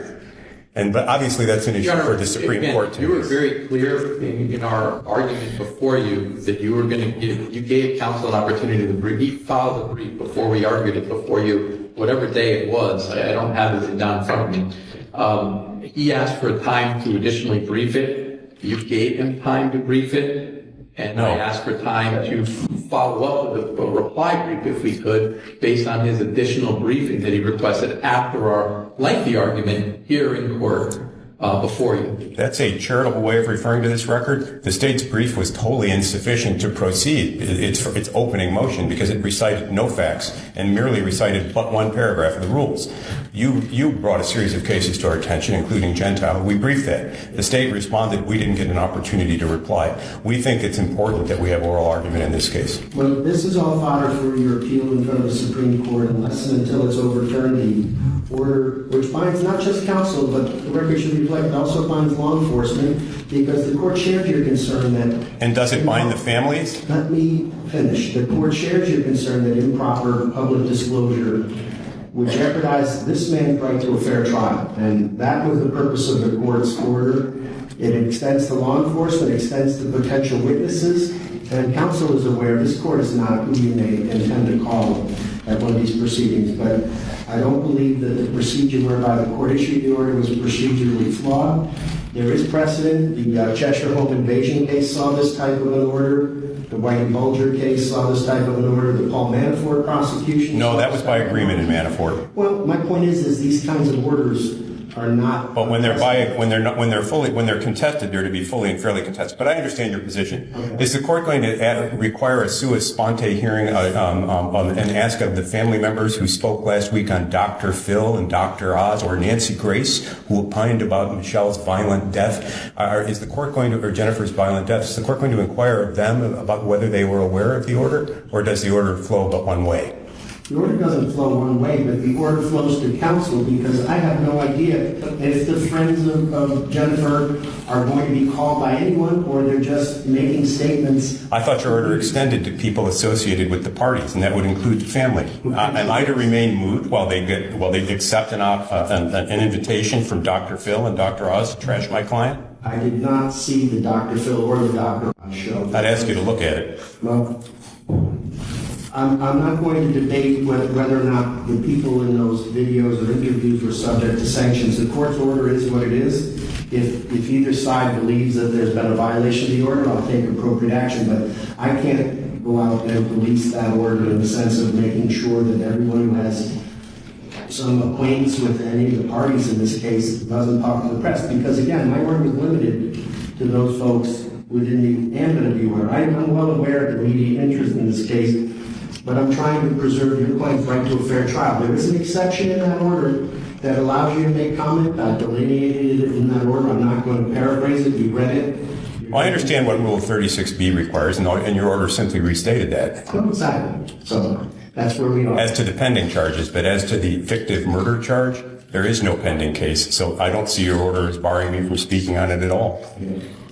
I urge you to read it carefully. I've read it carefully, but I don't see a case in the United States that imposes a prior restraint on a lawyer from discussing a case that has not been charged yet. I just don't see that case. His appeal of your order now? I don't understand what's going on, Judge. But Next date? I understand the state doesn't understand, Judge, but you do. I do, and my point is on October 4th, in light of your waiver, I will hear argument on the motion to dismiss. Are we going to be filing any additional papers? I don't want you to claim that you didn't have a chance to brief it. Are the pleadings in effect closed to use? As to that issue, they are what they are, yes. Very good. Then on October 4th, that will be our first order of business. Thank you, sir. But please, sir, in the interim, I don't want to see you again. By that I mean, I don't want to have another hearing on this issue because I will consider raising your bond if I get another report of non-compliance. So with that, we will stand adjourned. Thank you, Judge. Counsel's firm, got a public interest appeal granted to hear an appeal of that order before the Supreme Court. As we sit here right now, that order hasn't been stayed by any court. That order is still in effect. And I would be remiss in not drawing Your Honor's attention to a statement that the defendant made to a Greek blog on September 24th, where he commented on Jennifer Dulos' mental health in direct contradiction to your order. I don't know what the court intends to do with that regard, but I wanted to bring it to your attention. As the order was very clear, it did cover the parties. The defendant's comments were absolutely in contradiction to your order. I'm not familiar with the exact words the defendant used, but I did note that Attorney Pattis said that not all speech was barred. Counsel, you wish to respond? Yes, Your Honor, we don't believe that this speech was barred. The sum and substance of the statement, such as it was simply that he had known of Ms. Dulos' mental illness early in their marriage and that he loved her nonetheless. First off, the letter of the order talks about parties, victims, and witnesses. We don't believe that would apply to Jennifer Dulos, given that there is no murder charge here, though that is often the assumption that is made, is that it is somehow the Phantom and the Opera behind the scenes controlling things. So there is our position as to the statement itself doesn't fall under the order. And additionally, those questions were sent, as I understand it, in written form. They were reviewed by counsel. Certain questions, in fact, were not answered because they perhaps could have violated the order, which we had filed a public interest appeal about. And then the answers that were provided were done under counsel's advice based on the understanding of the order. So we don't think that it violates the order. It's your order. Well, first of all, I'm glad you brought the order up because you did write in your appellate brief, counsel, that the court's order regarding the restrictions was issued without a hearing. In fact, that was not accurate because we had a hearing on that very issue. I gave you permission to file a supplemental brief, but the state that I issued that order without a hearing is not accurate. Also, the order, which is attached to my memorandum decision of September 12th, is binding upon the defendant and his immediate family and associates, and there are exceptions found on page 3 of the order, and I don't see how the statements about his missing estranged wife's mental status fall within one of the exceptions. Here's the issue. I know this is now on appeal with the Supreme Court, but it has not been stayed by that court, and until or unless they do either vacate my order or modify that order is in effect. And the court will defer any ruling or decision on whether the state is bringing to my attention until we hear from the Supreme Court. But I would urge you, sir, to understand that the order remains binding unless it is modified or vacated by our Supreme Court, and you conduct yourself accordingly. Now, the matter at hand today, Your Honor, is the counsel's motion to dismiss the charges against Mr. Dulos. I would just ask, Your Honor, to look at our brief. The case law is very clear in Connecticut. And before we get into this, Your Honor, last time the case was in, Attorney Pattis did agree to waive any right to object to you hearing this motion with regard to the motion to dismiss because you signed the warrant in this case. I just want to make sure that Attorney Smith is actually also agreeing with that, so I don't want to have to deal with this issue later on in another proceeding and say it wasn't addressed. Your Honor, I of course stand by that. Attorney Pattis and I work hand in hand, and so any representation that he made, I'm happy to honor. So just along those lines, Your Honor, the arrests we're talking about were effectuated by an arrest warrant. Looking at the case law, motions to dismiss can't be granted in those situations. So I'd ask you to deny counsel's motion. I would reserve any other argument that I have till after he's done. I don't know what he's going to say. It's pretty black letters. It is his motion. I will let counsel be heard. Again, your colleague is not referencing the public interest in this case, but as you well know, this is a narrow issue of law, and this is not the time for closing arguments or summation. But if you would address yourself to the narrow issues of law that your motion raises under the practice book sections you cite, I appreciate it. Thank you. Yes, Your Honor, of course. I sense there is a fear that I'm going to do something untoward, and I hope that I can allay those fears. Our argument here is very simple and very discreet. The state is right to point out that under certain circumstances where there has been an arrest by warrant, certain challenges cannot be made. However, the provisions under which we have made this motion do allow us to do so. Much has been made by the state as well in its brief in response to ours that we simply can't make this because what we've done is gussy up an evidentiary claim and bring it in under a different name and such. It remains a pig nonetheless, no matter how much lipstick we might put on it. But I think that the state's argument is belied by case law they cite in their own brief, which says an information is construed liberally in favor of the state and is only invalid if it is so obviously defective that by no reasonable construction can it be said to charge the offense for which the conviction was had, or in this case, in which the conviction might be had. There is no construction, liberal or otherwise, that could sustain this information, because what this information charges is a hindering charge that requires some other felony. And that is what is not present here. The notice it gives is thus defective. It names the offense, true, but it cannot be said to charge the offense because it does not name what the predicate felony is. That is as to the hindering charge.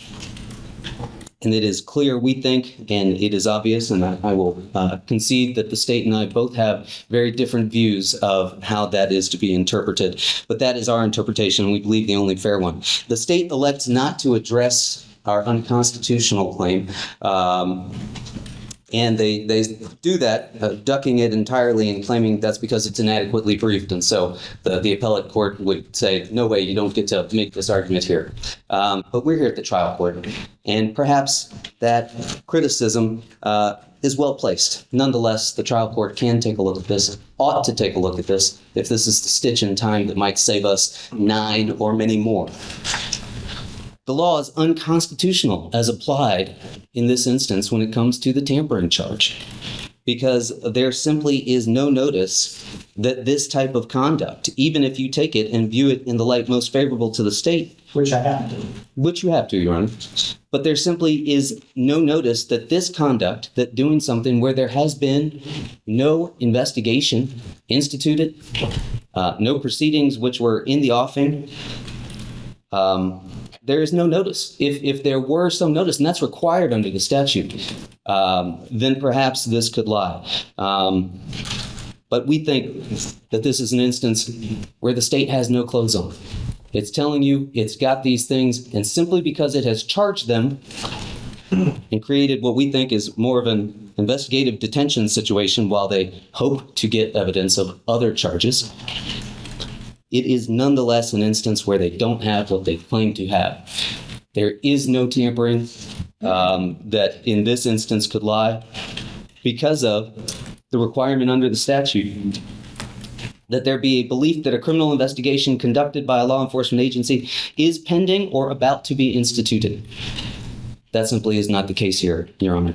And I recognize that you may not address that question. Nonetheless, we have raised it, we believe, enough for this court to consider it, and for another court now that we have this record to address at the time necessary. It's at least been preserved. Thank you. David.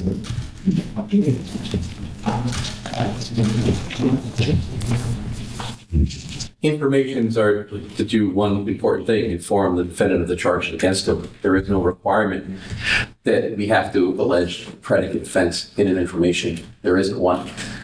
It has to set down charge. Cite statutory or section of the statute that the defendant is facing, location and general date of the offense, and that is done in this instance. So his claim should fail there. Was there a defense motion for a bill of particulars here? No. Not at this stage, Your Honor. As far as that goes, we think that the motion to dismiss, given that it would be a jurisdictional issue, ought to be decided prior to any requirement to have to file a motion for bill of particulars. And I don't know how I get to the constitutional issue. Counsel didn't raise any issues in the brief. Lost on it here. I don't even know where to go with that, Your Honor. The offense is the offense. He's charged, the charges he's charged with. The judge found probable cause for them. The practice book session and the statutes are very clear. When a warrant issues, these motions to dismiss should fail. So we should deny his motion. Counsel, your brief does not really analyze the constitutional claim under the practice book section 41(8) (8), does it? Your Honor, as I said before, it is perhaps a well-placed criticism that this is not as fully briefed as we might have liked. Nonetheless, it's now been raised. Here we are. And I think that the state has perhaps tacitly conceded that they have no clothes on. The offense is the offense. He is charged with what he is charged with. I would agree with that if there were one clause, something separating those two clauses. The offense is the offense, and he is nonetheless charged with what he is charged with. There is a difference between simply saying, well, we have said the magic words, and actually putting having something behind that. There is nothing behind it here. They have simply said it. They have said there is hindering, and yet to say what notice do we have of the predicate charge that would be required for hindering? We don't have it. Don't need it, number one. Number two, again, constitutionally, right? These claims fail because there was a judge that found probable cause in these instances. I don't know why we are wasting time here. If he's saying that the statute is unconstitutional because it's vague, then argue that, brief it, and say it. But he's not saying that. He's trying to have you dismiss these cases when a warrant was signed, when there's no reason to, or legal argument to. We could go back and forth with hyperbole all we want. There was a warrant issued in this case. His motion to dismiss should be denied. Thank you. Well, as I read the practice book, section 41(8) subsection 2, the motion to dismiss is properly considered as against the information itself, not the warrant affidavit. And in this case, there is what's known as a short form information, which does not allege any specific, but merely a statute allegedly violated and the statutory subsection. That's the state of the record. But I consider the arguments of counsel. I will take it under advisement.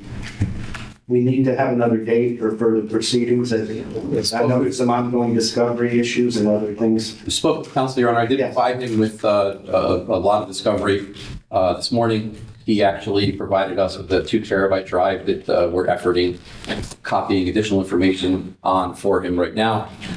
We discussed November 6th as the next court date. That is correct, Your Honor. All right, and I did, for the record, I did receive an updated report from judicial that the defendant has been compliant with his GPS since the last court date, and so the court is ratified to learn that. So we will see each other in November then. Any further business to come before the board? Nothing on defense, Your Honor. We'll stand adjourned. All rise. The court is now adjourned. Grab your belongings and exit the courtroom.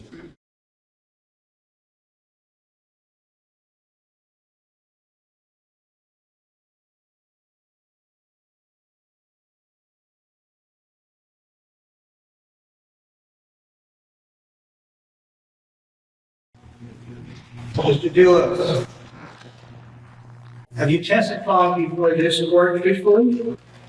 Yes. Do you believe the obligation of an oath?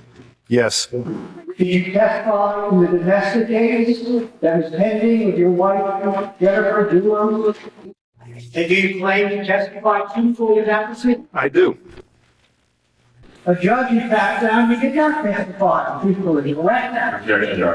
I respectfully disagree with the judge. In fact, you were given certain instructions by the judge in the domestic case, and you failed to follow the court's instructions. Isn't that true?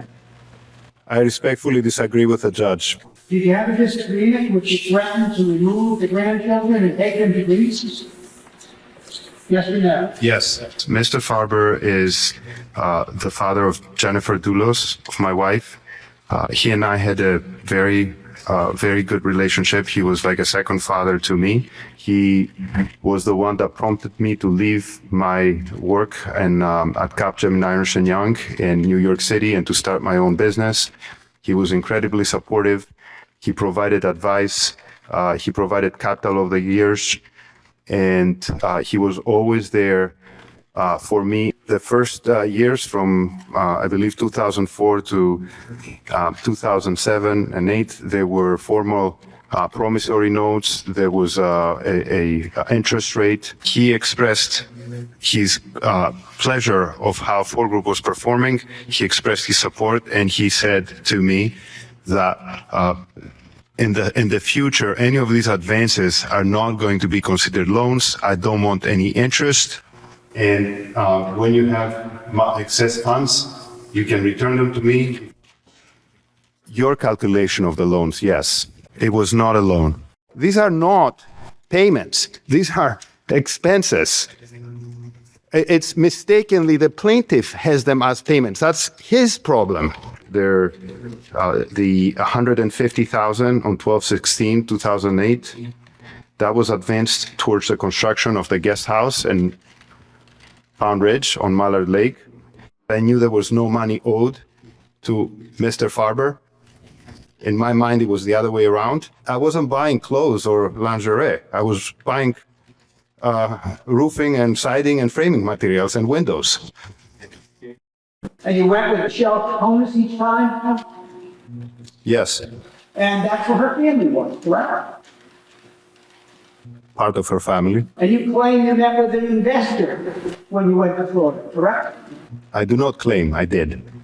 Did you keep track of how many hours you spent sunbathing versus how many hours you spent discussing with Mr. Massiello possible investments? No, You didn't pay any alimony, did you? it's not a yes or no question. You think this is funny, Mr. Dulos?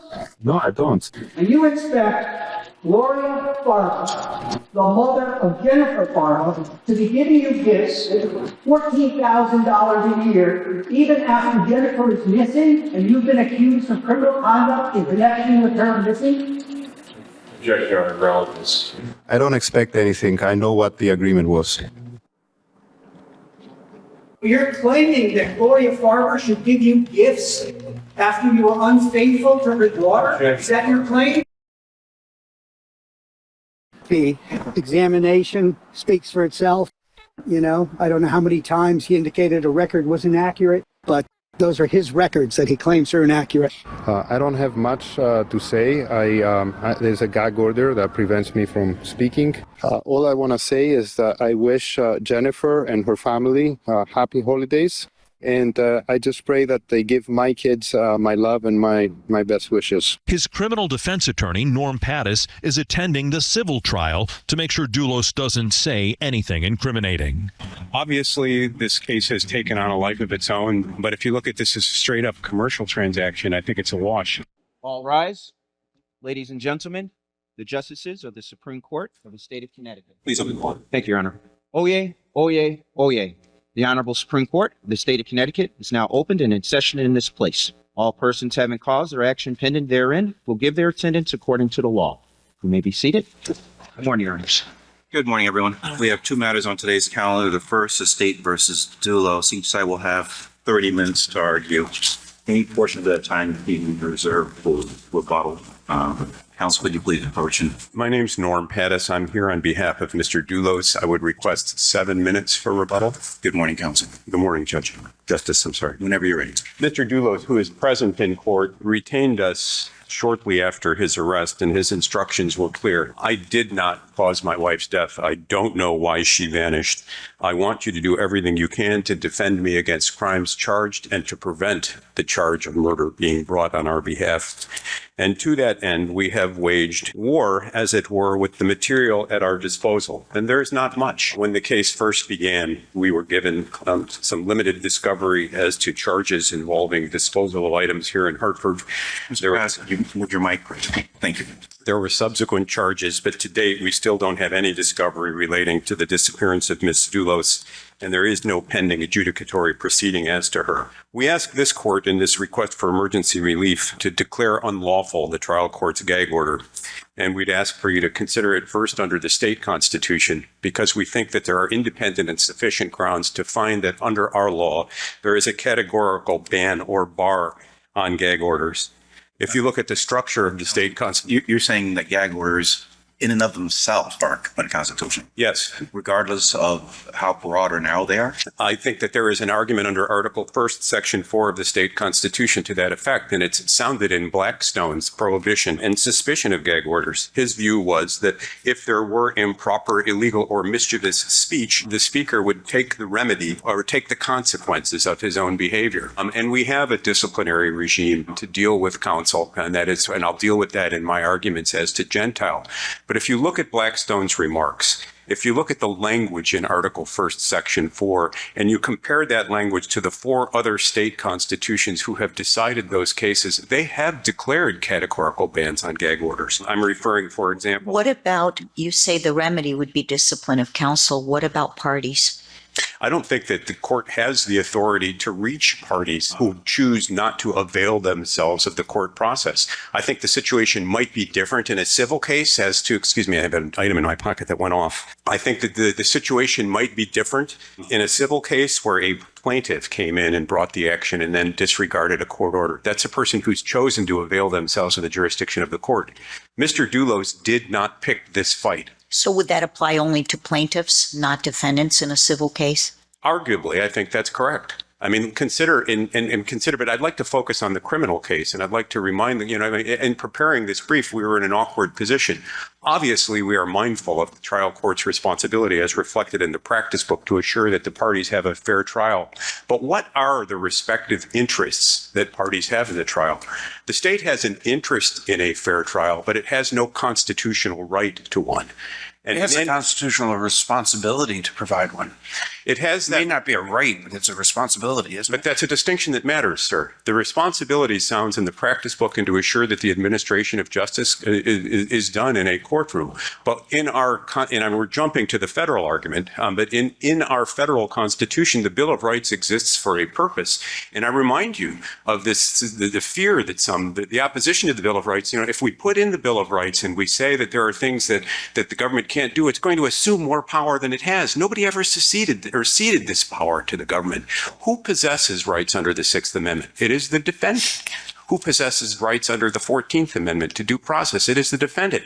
So I didn't really fully understand your 6th Amendment argument. It seems as though you're arguing that your client has a right to waive his right to a fair trial. It is his right to a fair trial, and before the court abridges it, I think the court, it's much like the right to remain silent or the right to elect a jury or a court trial. If the court thinks that the interests of the state are served by limitation on speech, Mr. Dulos is the person with the First Amendment right to speak and with the 6th Amendment right to counsel. The court cannot paternalistically assert his fair trial right for him. I understand your First Amendment argument. I don't understand your 6th Amendment argument. Mr. Dulos is the person who possesses a right to a fair trial. The trial court in this instance sought to protect him against himself, as it were, by substituting its judgment for his. That is not the trial court's role or responsibility. If the court has a concern that speech, remote speech in this case, would affect his fair trial rights, I believe the court has a responsibility to canvass the defendant on whether he understands the consequences of his action. So effectively, you're saying your client has a right to waive his 6th Amendment rights and has a right to an unfair trial. What I'm saying is it is my client's right to determine for strategic and tactical reasons of his own how to conduct his trial. And his right to to a fair trial if he seeks to evoke it against the state is a right he possesses. The state cannot evoke his right against himself. That simply makes no sense. And is the relief you're asking for that the gag order be vacated as to your client and as to you, but remain in place as to everybody else? No, we're not seeking. The damage has been done. Look at what's happened. We're not asking that it be applied to the state. If we think the state exceeds the bounds of fair debate and fair comment in this case, we will seek relief. The damage has been done, however. If you look at the chronology in this case, I don't know how extrajudicially? No. I mean, my understanding of this record is that, and that your client's position is that most of the contents of the warrant itself, which was filed with the court, prejudiced your client, to which you want to respond extrajudicially. We think yes, and we think we have that. Are you claiming that the state has said anything extrajudicially that has prejudiced your client? Yes, state actors have under State v. Quintana, law enforcement agents and so forth had fulfilled the state with rumors, and we've responded to those rumors. But as to Mr. Colangelo and the state's attorney's office itself, no, we have no complaint with his having gone beyond what's been filed, but we're shocked by what's been filed. I don't know how many warrants I've read in more than a quarter of a century of practicing law. I've never seen a warrant that permits law enforcement's speculative belief about what they believe my client may have done be passed off as facts for probable cause.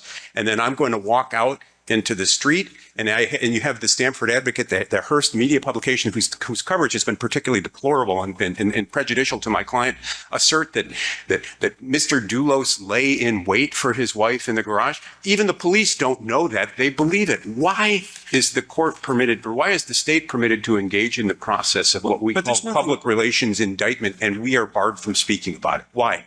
There's nothing in this gag order that precludes you from responding to all of that in the context of judicial filings or in a courtroom, right? Correct. Isn't that your venue to fully vindicate your client's rights? No. It's not. Not under the First Amendment and not under 3.6A and B of the Rules of Professional Conduct. Gentile, the state and the trial court's use of Gentile in this case was particularly shocking to us. The Gentile decision is a difficult decision. A 5-person majority held that trial counsel violated the functional equivalent of 3.6A by making extrajudicial pretrial public comments. But a different majority held that under 3.6B, the safe harbor provision didn't give him adequate notice of what was prohibited. Gentile is a disciplinary case developed after a retrospective record. The use or the attempt to use Gentile for a gag order runs directly in the face of our court's presumption. So you point out that the gag order does have safe harbors, and I understand the vagueness argument you make about that. But do you have in this interlocutory appeal, which kind of challenges all of us, I think, the parties included, are there examples of things that you have not been able to say? And if so, don't say them. But what? But I can. Justice McDonald will defend me. What is? Maybe. I mean, I'm not going to hold you to this, but there's comments in the press where you've suggested that everything that Mr. Dulos has said was within the scope of the order. So, and certainly, do we have examples of things that he would be prohibited from saying? Not only do we have an example, we have an example, a self-defeating example from the trial judge himself. If you were to look at page A194 of our joint appendix, you will see Judge Blowy suggesting that Mr. Dulos violated the court's order by making comments about his wife's mental health early in the marriage. And I quote, "I don't see how the statements about his missing estranged wife's mental state fall within one of the exceptions to his gag order."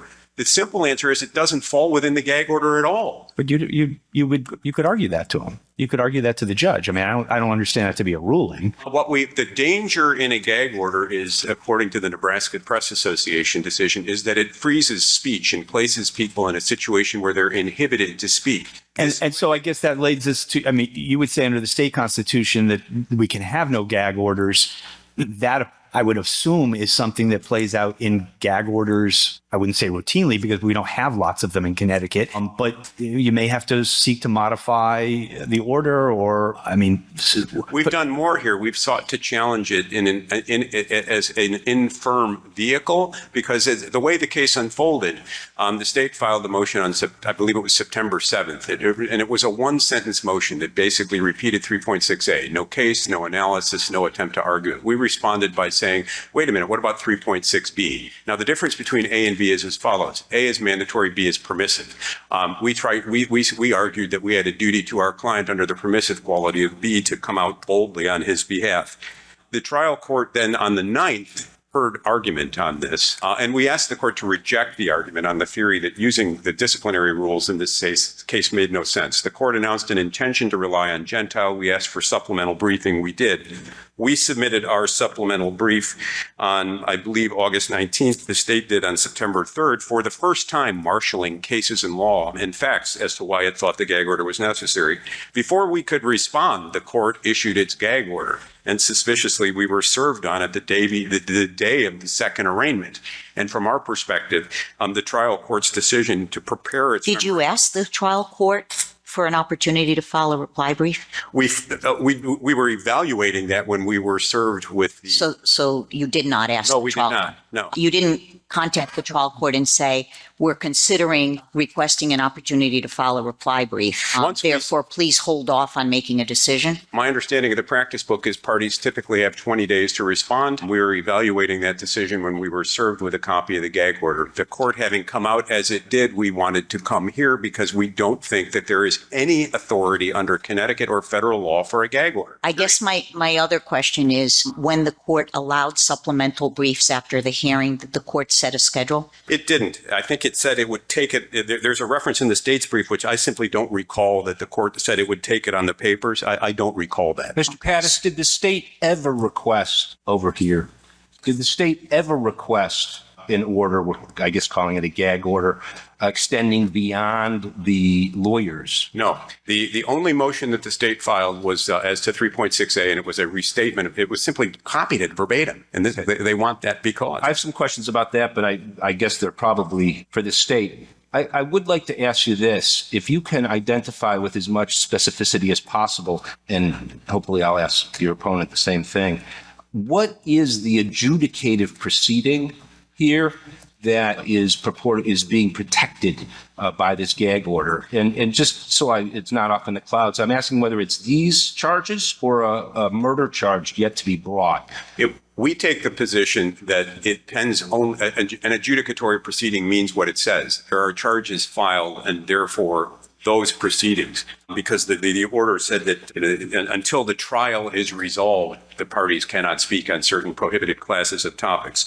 I believe the state took the position in its pleadings and in its arguments that this pertained not simply to pending adjudication, but to pending investigations. Well, investigation, but okay, I know the words used, but the ultimate predicate in 3.6 anyway has to be about influencing an adjudicative proceeding. Correct.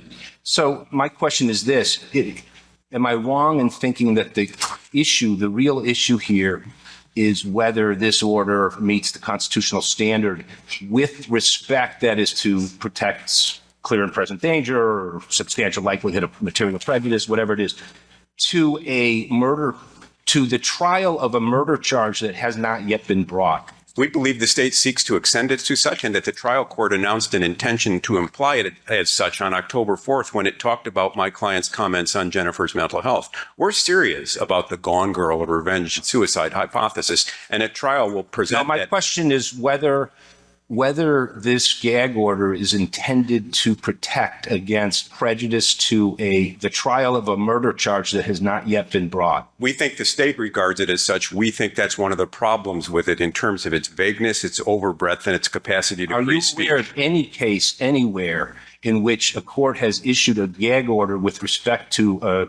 charge that has not yet been, the trial of a charge or an adjudicated proceeding in a charge that has not yet been brought. I'm not, no. But, Justice Ecker, I don't mean to cut you off, but here's the irony in this case, and one of the things that we find particularly galling. There was no need other than strategic and tactical artifice to jump to these first two arrests. And our view is they were intended and designed to separate the two suspects in the murder, which they accomplished by way of a court order in the joint charges. The second warrant suggests that Mr. Konis has succumbed to some of the state's blandishments and may have turned against Mr. Dulos to some extent. These warrants for what I'll call the predicate offenses, the preliminary offenses, are the functional equivalent of an investigative grand jury. And to expect Mr. Dulos to sit silent in the face of what, from our view, amounts to a tactical abuse of the state's investigative powers is just to go too far. But Attorney Pattis, the court's order does allow your client and you to make certain statements. So it is not an absolute that he must remain silent. But I have a follow-up question. I just want to be clear.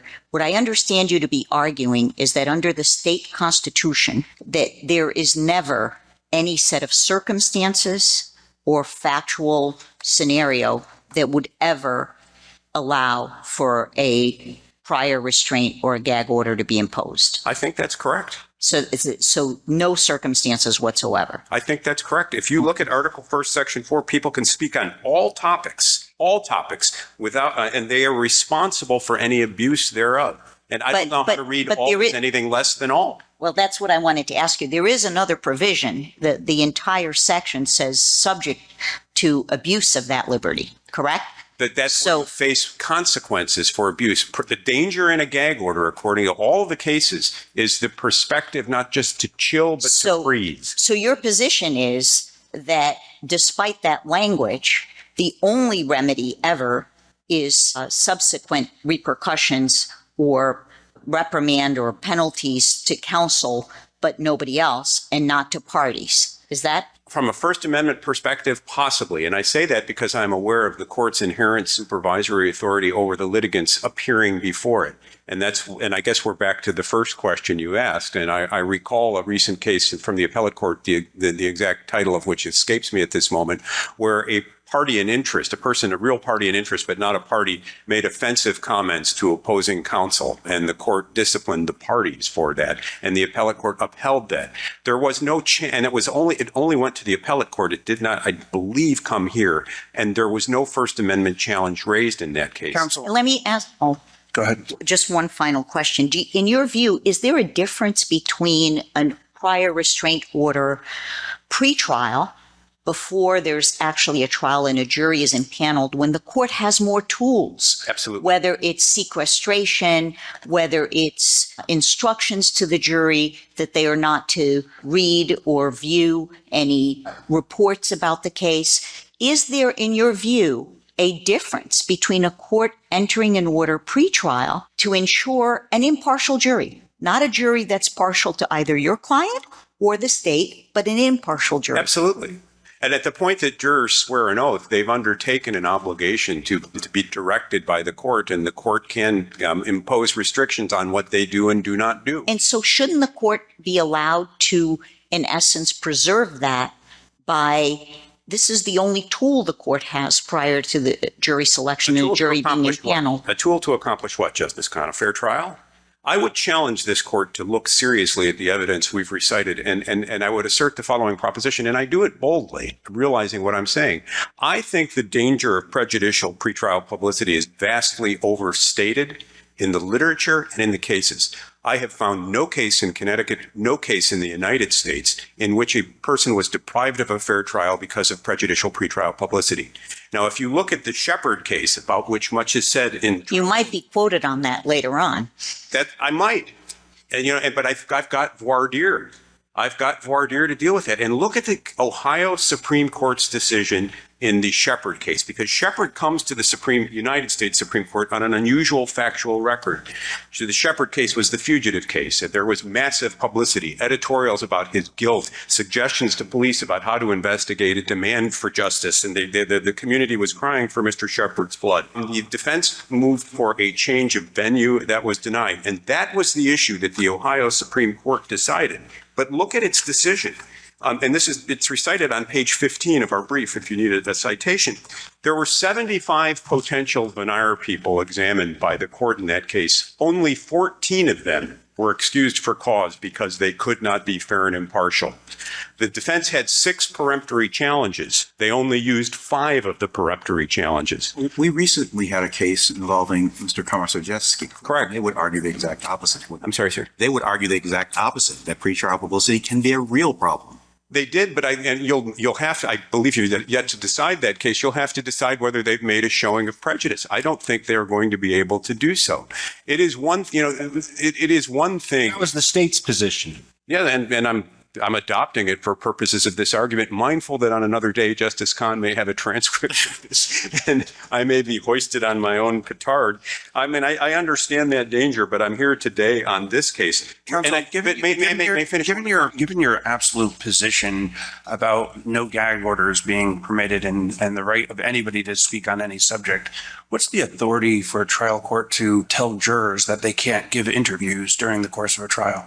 I think that comes under Shepard and the court's inherent supervisory authority over that justice be done. Now, if a juror... Why is that different? I think it differs fundamentally in that Mr. Dulos has not agreed, consented to cooperate with the government in the case against him. A juror agrees... I'm sorry, sir. Neither have the jurors. They didn't agree to give up their First Amendment rights. If they object to service, then they're set against their will. That's true. Now, if a juror were to say, as a matter of conscientious objection, I'm going to give an interview on the courthouse steps every night, either party could move for cause on juror misconduct, and the juror would be excused. But if you've waived, but he wouldn't be punished. If your client has waived his right to a fair trial under the Sixth Amendment, why wouldn't it apply to jurors giving interviews? It might. He may not object. He may not object. I mean, look at the Boston Massacre trial that John Adams tried. They were tried in the press, and then the commentator said in the courtroom, and what was the result? An acquittal. Mr. Dulos is not frightened of the truth and will embrace the truth in every forum, in every way that the state makes an assertion or speculation against him. We are confident in our case, and we want the right to waive it. We don't think that he should be required to sit silently while the state slaughters him in the press with speaking indictments.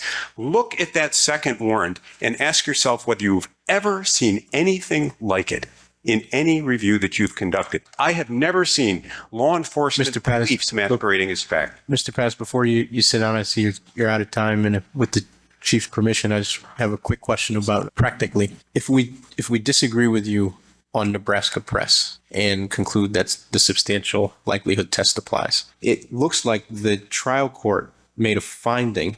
It looks like factual finding, and you could tell me if it's not, that there has been intense media coverage of this case, and both parties have attempted to use the press to sway public opinion. And that was part of the basis for satisfying the substantial likelihood test.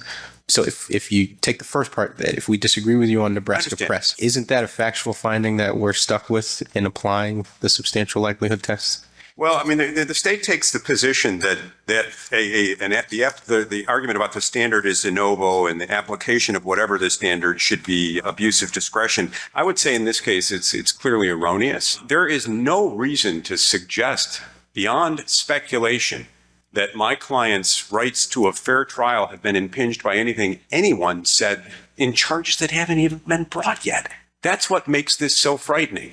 The state of Connecticut has elected this unusual investigative procedure and then sought to silence a man. Well, it's a little odd, because you take the position that what's in the state's warrant does impact your client's position at trial. So you argue as long as he's required to sit silently while I walk into a courtroom and press people holler at me, "Where's Jennifer Bob?"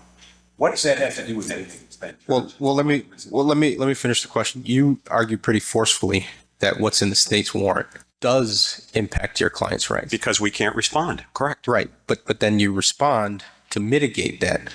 So why would it be clearly erroneous for the court to look at both of those things and say the media, the attention that this case is getting in the media by the parties does impact the fairness of the trial? Because you certainly believe that. The cat is out of the bag. The warrants are a matter of public record. The state has basically thrown down a gauntlet and constructively called my client a murderer. Our position is game on. Let's go. But wouldn't it be the case? So I think I understand your gag argument better now, because that would be the case in every single criminal proceeding. It's almost always the case that the defendant wants it because there's a truth he doesn't want the public to know. We're not afraid of any truths in this case. Just we're not. And that's why we say that it's a Sixth Amendment issue with his right to a fair trial that's impacted. We think that before the court issues any sort of order, it should consult with the defense to get the defense's position. And that alone is sufficient grounds for remand. Thank you, counsel. You have your 7 minutes. Good morning, Your Honors.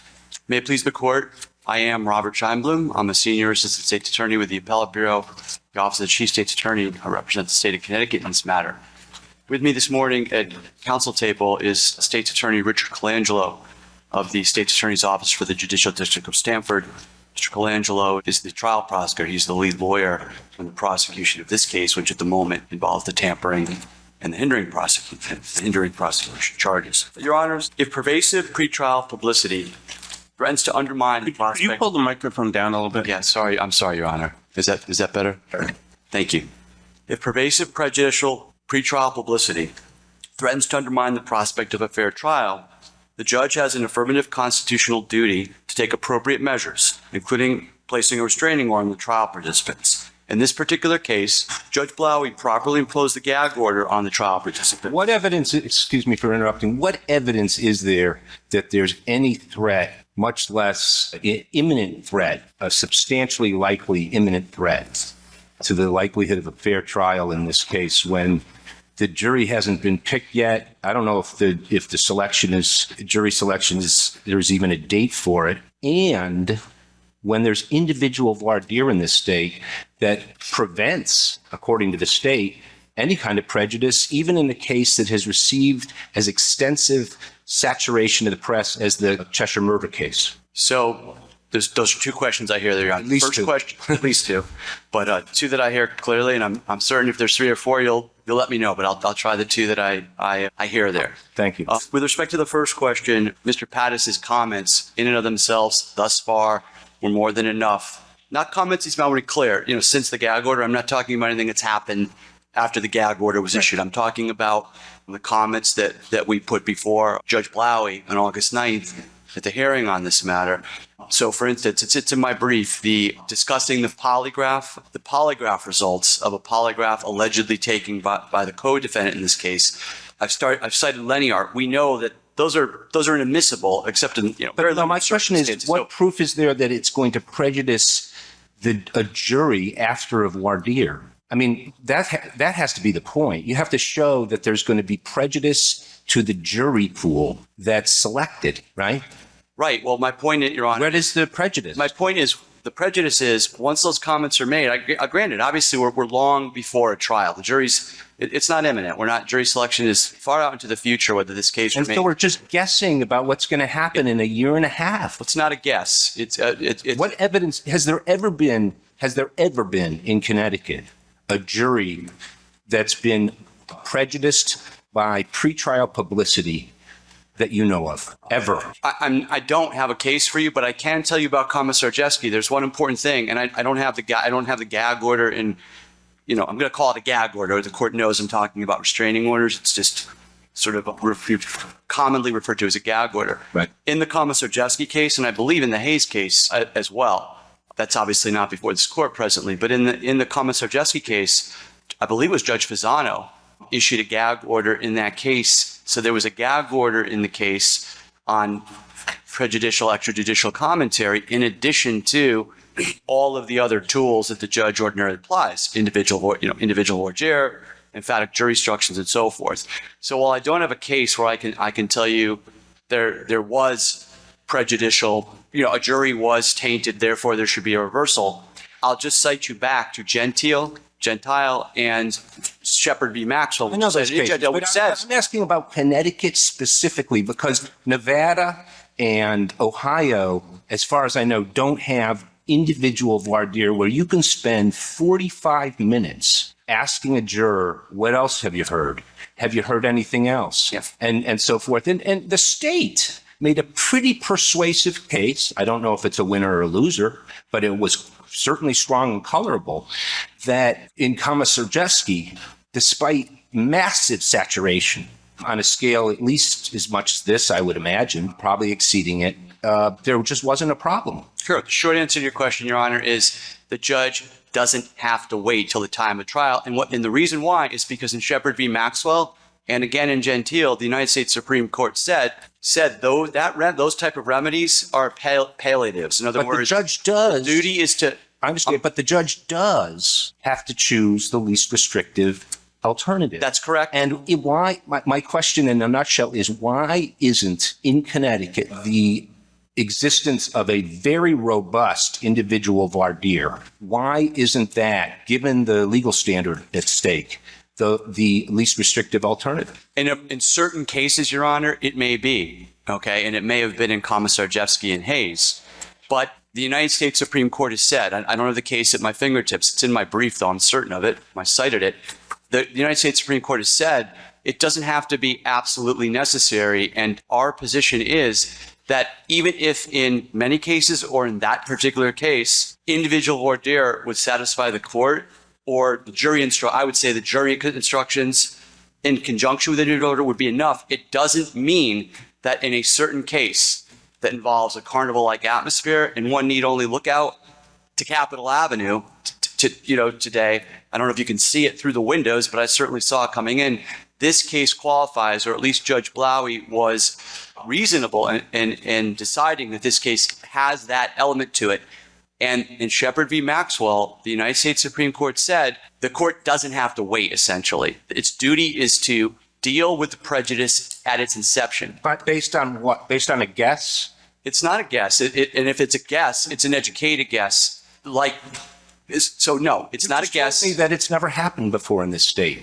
But so what else could it be but a guess? But because the reason it's never happened before is because we don't have cases like this very often. We know we don't have them very often because Judge Blowy, in his memorandum decision, his ruling on the gag order, he could only find two instances which did not percolate up to this court. The Grant case in 1991, and again, the Komisarjevsky case, which is before the court on appeal. Do you know if in those cases what the defendant's position was in this? I don't, Your Honor. I mean, so Mr. Pattis's argument is that what's unique about the case is that it's the defendant is embracing the pretrial publicity as opposed to usually it's to the benefit of the defendant not to have it. Do you disagree that that's a distinction? No, it's a distinction, but I disagree that it has any constitutional significance because the defendant may want to try his case in the court of public opinion. And if you read the Gentile case carefully, read Justice Kennedy's majority opinion in part, dissenting opinion in part, and Justice Kennedy talks about whatever this sort of limited ability. There's clearly a limited ability to say, to First Amendment ability, really, to say things out on the courthouse steps, but not anything. But counsel, defendants give up and assert their rights for all kinds of reasons. They want to try a case their own way. And I think Mr. Pattis is essentially arguing that he wants to assert his First Amendment right over his right to a fair trial if this pretrial publicity implicates the fair trial issue. Why isn't he allowed to do that? Because you can't waive, in short, Your Honor, he can't waive his right to a fundamentally fair trial. Don't they do it all the time? You have a right to remain silent. If you take a stand and you implicate yourself, you've given up that right. No, it's different, Your Honor, in my opinion, because it's not like waiving your right to remain silent. It's not even like waiving your right to remain counsel. If you waived a fair trial, whatever that means, I think in this case it would mean a trial that's not free of extrajudicial prejudicial comments and a jury pool that's been exposed. In my mind, that's structural error. That's the functional equivalent of saying I want to waive my right to have to an unbiased judge presiding at the trial, or I want to waive my right to the complete denial of counsel. If you can't waive your right to allow the jury pool to be tainted and jurors to sit on the case that have been so exposed that they cannot, Your Honor, put aside. It's got to rise to the level where they cannot put aside. And I see you looking at Justice Ecker because I'm sorry. That's fine, because my follow-up question deals with Justice Ecker's questions, which is we have an extraordinarily different voir dire process here. We have individual voir dire where you can ask questions till the cows come home and then eliminate people. Why wouldn't that cure that? Only state in the country. I'll go further. I believe we're certainly the only state that has it as a matter of our state constitution, because the trial court, because the right to a fundamentally fair trial is really the most fundamental right. Again, I've cited the cases in my brief. It's the most fundamental. And because of the trial court's obligation, independent obligation, both in terms of its inherent authority over the judicial proceedings before it, and probably as a matter of due process as well, because of that, the judge should be allowed to take every single measure possible, as long as the judge considers, which Judge Blowy did in the case. Perhaps this court will disagree on appellate review, but it's so long as the trial court judge looks to all of the other traditional avenues in Connecticut, individual voir dire, emphatic jury instructions, change of venue, that's premature. We're really not out there yet, but Judge Blowy, nevertheless, in his opinion, wrote about it, considered each of those exhaustively, and said, essentially, that's not enough. Here's the way I see it. Where does he talk about exhaustively about individually voir dire in his opinion? I mean, I don't mean it's not a quiz, but let me put it to, does he? I know he refers to voir dire and maybe even individual voir dire, but I'm not sure I'd characterize it as anything close to exhaustive. Let me take a step back. Time is short. Of course. There's a lot to say. I don't know if it's 2 pages or 3 pages. It's something like that.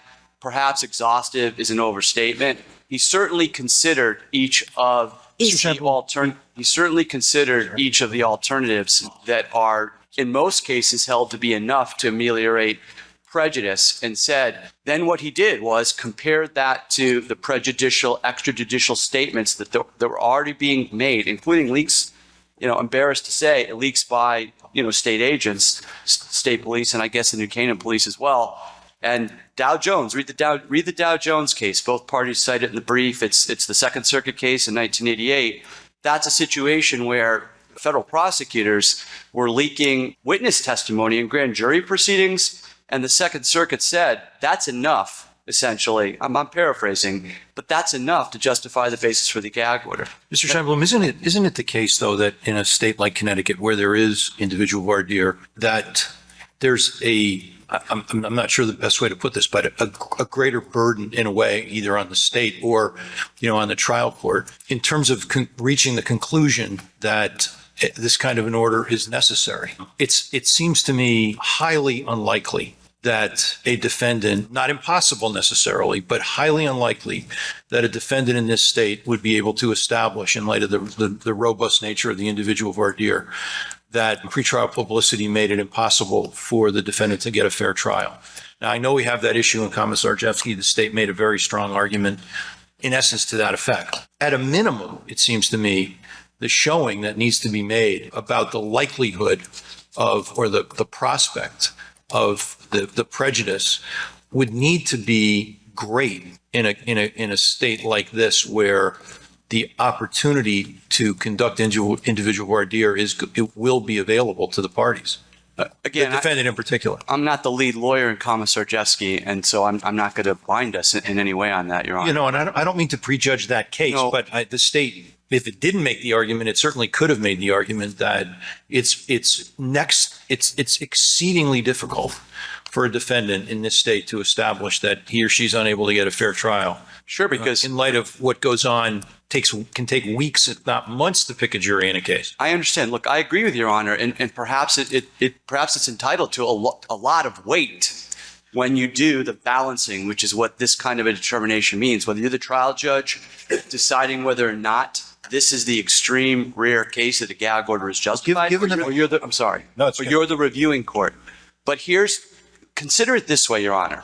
Is there any doubt? Let's say you agree with the state of Connecticut. This is why I seized in the brief on, to me, what was the most obvious example of a prejudicial comment that, with all due respect, should not have been made. Not by the defense, not prosecution didn't make it, but the defense should not have made the statement.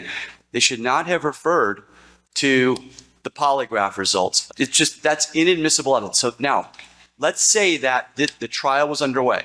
The there's been voir dire, jury's been seated, evidence begins, and for whatever reason, perhaps the defense wants to introduce it. The judge has a hearing, says, no, Lenny Art, which I cite in the state's brief, says, we still don't admit this, it's unreliable.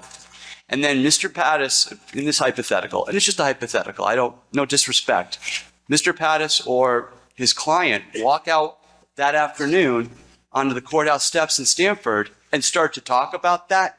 Does the court have any doubt that certainly Mr. Pattis could be disciplined under Rule 3.6 unless you think Rule 3.6 is unconstitutional, and it's not. That might present a clear and present danger to the fairness of the trial right there. I mean, it's during the trial, the jury's already been selected, the jury's been screened, I guess, at that point. My point is, why does the court, in other words, if the court's order is narrowly tailored, it's not just the reasonable alternatives, that's why it's all of it. All of these factors are important. Whether you think it's clear and present danger, we obviously say it's substantial likelihood and the clear and present danger. Whatever the standard. But the point is that you have to look at all three factors. Whatever you think the level of constitutional scrutiny is, you need to consider all three factors. You're using the polygraph example, I know, because it's in this case, but because there are controversial issues about polygraph, I suppose. But call it inadmissible evidence. But inadmissible evidence. But that happens all the time, Mr. Scheinblum. There's hearsay that's in the press, or maybe even parties are talking about it, but it's not going to see the light of day. And somebody has an alibi, but it's not going to be admissible, and they've talked about it pre-trial or maybe even close to trial. I mean, you're suggesting that a judge is going to can issue a gag order and anything, so that I don't want to hear any inadmissible evidence out there in the media. Not any, Your Honor. That's not what I'm saying. I don't go that far. I'm just using the polygraph as a convenient shorthand example. I'm not going to cite chapter and verse all of the statements, the character assassination and all the statements about drugs and so forth. You can read the footnote, and I believe it's footnote 2 in the state's brief. And I think it's footnote 1 in Judge Blauey's opinion. But this is far more than that. I'm simply citing that as an illustration.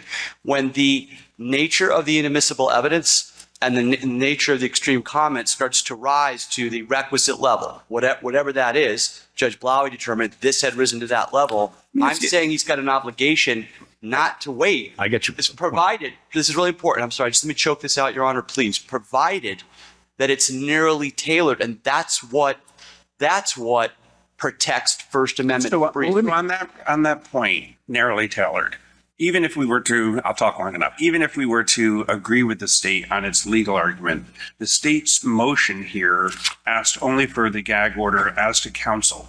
Why wouldn't the trial court's order be struck for being overbroad given the scope of the request? Fair question, Your Honor. That's true. Let me say we did not ask that the parties be bound, or certainly not that the defendant himself be bound.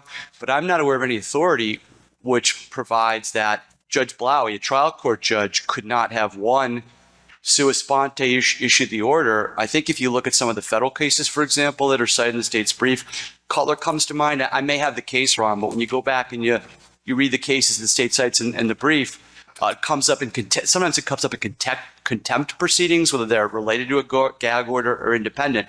It's my belief that there's no authority preventing a judge sua sponte from issuing the gag order under appropriate circumstances. And if that's true, if Your Honor, suppose that Your Honor agrees with that, you either go back and look at the cases or it makes sense or whatever. If that's true, then why, as a matter of logic, could the court not expand at least the parties who are enjoying, the parties who have Let me ask the question this way. That was the request in the motion. Was anything developed in the hearing different than the motion, which would support the trial court's expansion of the scope of the people who would be prohibited from speaking? No, Your Honor. If I had to take my best guess, just reading the cold printed record and reading all of the cases that Judge Blauey cited, if you read the Brown case, obviously Judge Blauey relied on the Fifth Circuit case, which is a post-Gentile case, and you read some of the cases that Brown directs you to, that case discussed the reasons why you need to, if you're going to issue this kind of a gag order, it may not be enough to just restrain the parties, because the clients, whether it's a civil case or a criminal case, can do just as much damage. In other words, Can I ask you to follow up on Justice McDonald's point, though? Isn't it a pretty good indication that it's the least restrictive alternative that the state asked for it? I mean, the fact that this is what the state considered necessary. Isn't that a good indication that something beyond that wouldn't be the most narrow, least restrictive alternative? So a gag order, just so I understand what Your Honor's asking. So a gag order in general, but a narrower gag order in terms of who's bound. The state asked for it. Well, look, if I answer your question, my answer is no. If I answer your question, yes. We haven't, gotten to, do you go to the federal constitution or state constitution first? If so, what's the appropriate standard? Blah, blah, blah.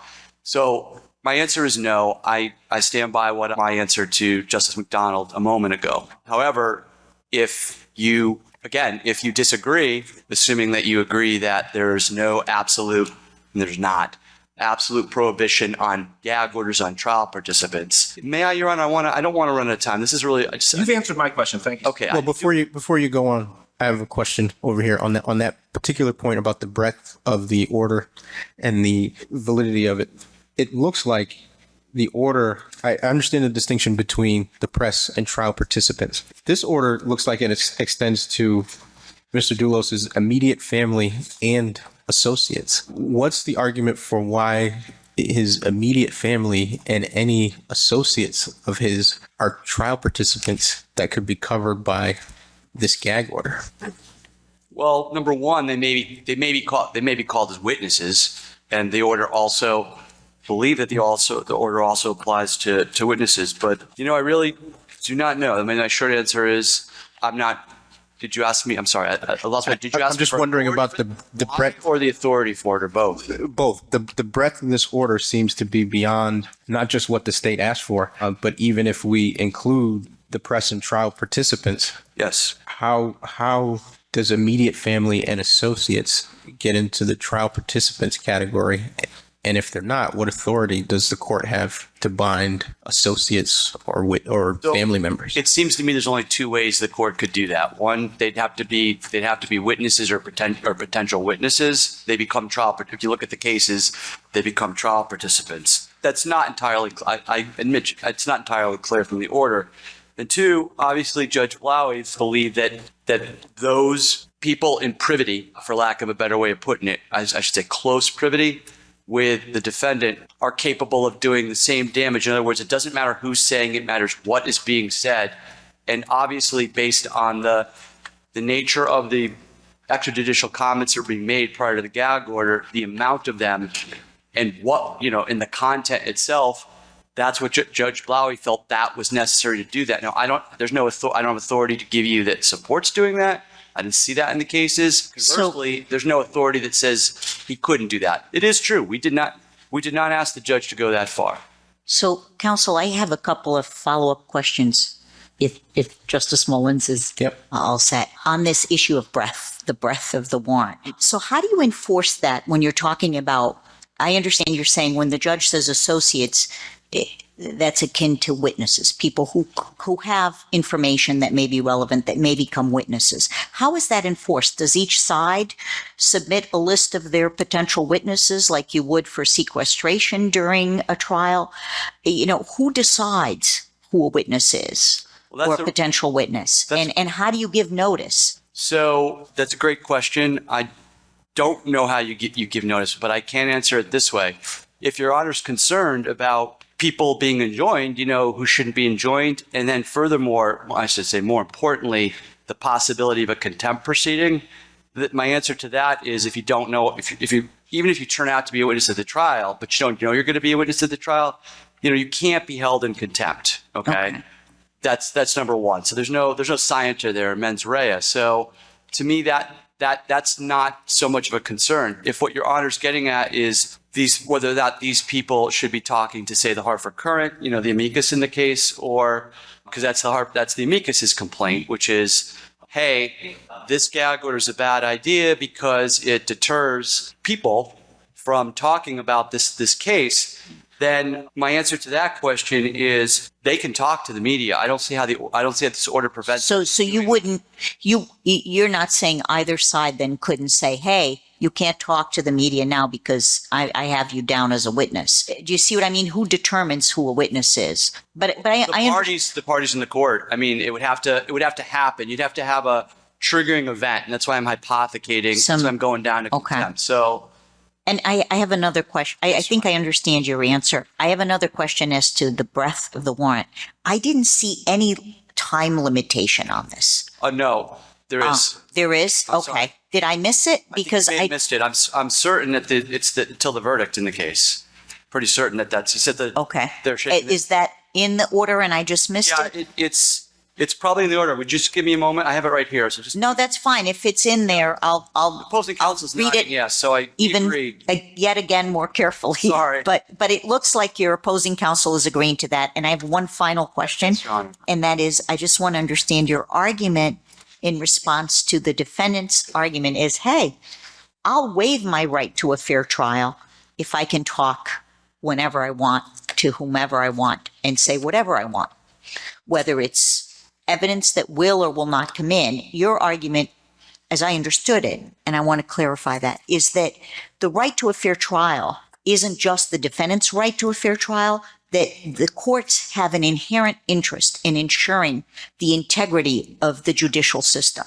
And that if the courts have an interest, regardless of who is speaking, whether it's a state or the defense, the courts have an inherent interest in ensuring that the public has trust in the judicial system and can put certain restrictions based on that inherent interest in ensuring a fair trial, period, over and above the defendant's waiver. Is that what your argument is? Yes, and the light's already blinking. Time has gone quickly today. I can't say it any better than you just did. That is my argument. Okay. Can I ask you a question about something that maybe there's an obvious answer to? Is sealing of the arrest warrant a tool that the court, maintaining it as sealed, a tool that the court could engage in short of a gag order? Well, just to be clear, Your Honor, I believe it's not sealed. At this point, it's been unsealed. Correct. Yeah, so, yeah, for sure. Yeah, I'm talking about generally. Yeah, yes. I mean, Judge Blowy in this case apparently approved the arrest warrant, but very soon thereafter issued the gag order, but that would have been a tool. Yes. Okay, because I think maybe the defendant has used this term, maybe we all have, but I'm not sure his position is that he wants to waive his right to a fair trial, but that he can't get a fair trial because of the information that's out there, and the only way he can is to respond. Do you see that as different than canvassing a guy and saying, are you giving up your right, or do we measure when we are reviewing a gag order? Is it appropriate to measure what's already out there? Yeah, so Your Honor, I think waiver is probably a fraught term, and I'm not sure it really does apply there. I'll say this, what he can't do if he wants to go out there, he, his client, anybody else that's properly bound by this order, and disseminate publicly stuff that we know has no business coming into court. He can't do that. Well, but who judges that? Who judges whether it has any business Judge Blowy in the first instance in this court on appellate review. You mean in a contempt proceeding? Correct. Or not just a contempt proceeding, but in a proceeding to determine amount of time. May I just finish the question? In a proceeding to determine whether or not this meets the federal constitutional requirements, and the state's position is you should decide this case. You should go to the First Amendment first. When you look at the First Amendment and you see the weight of authority post-Gentile, you'll see that every federal court of appeals to address this post-Gentile says it's a lesser standard of scrutiny for trial participants than Nebraska versus Press, which applies to media gag orders. Wouldn't Kono say we go to the state constitution first? Not necessarily, Your Honor. And my argument about that, I'm out of time. I have a moment to answer, Your Honor, Justice Mullen's question. So, no, I say Kono is not clear about that. If you read Kono and you also read the footnote in Bacala, Your Honor, I think it's footnote 5 in the majority opinion of the Bacala case. It's really not clear to me or my colleagues back in Rocky Hill that you always do that. And I don't think you should do that. And let me just say my reasons. I'll ask for the relief and I'll sit down. First, it's indisputable that federal jurisprudence has a wealth of authority and discussion on this issue.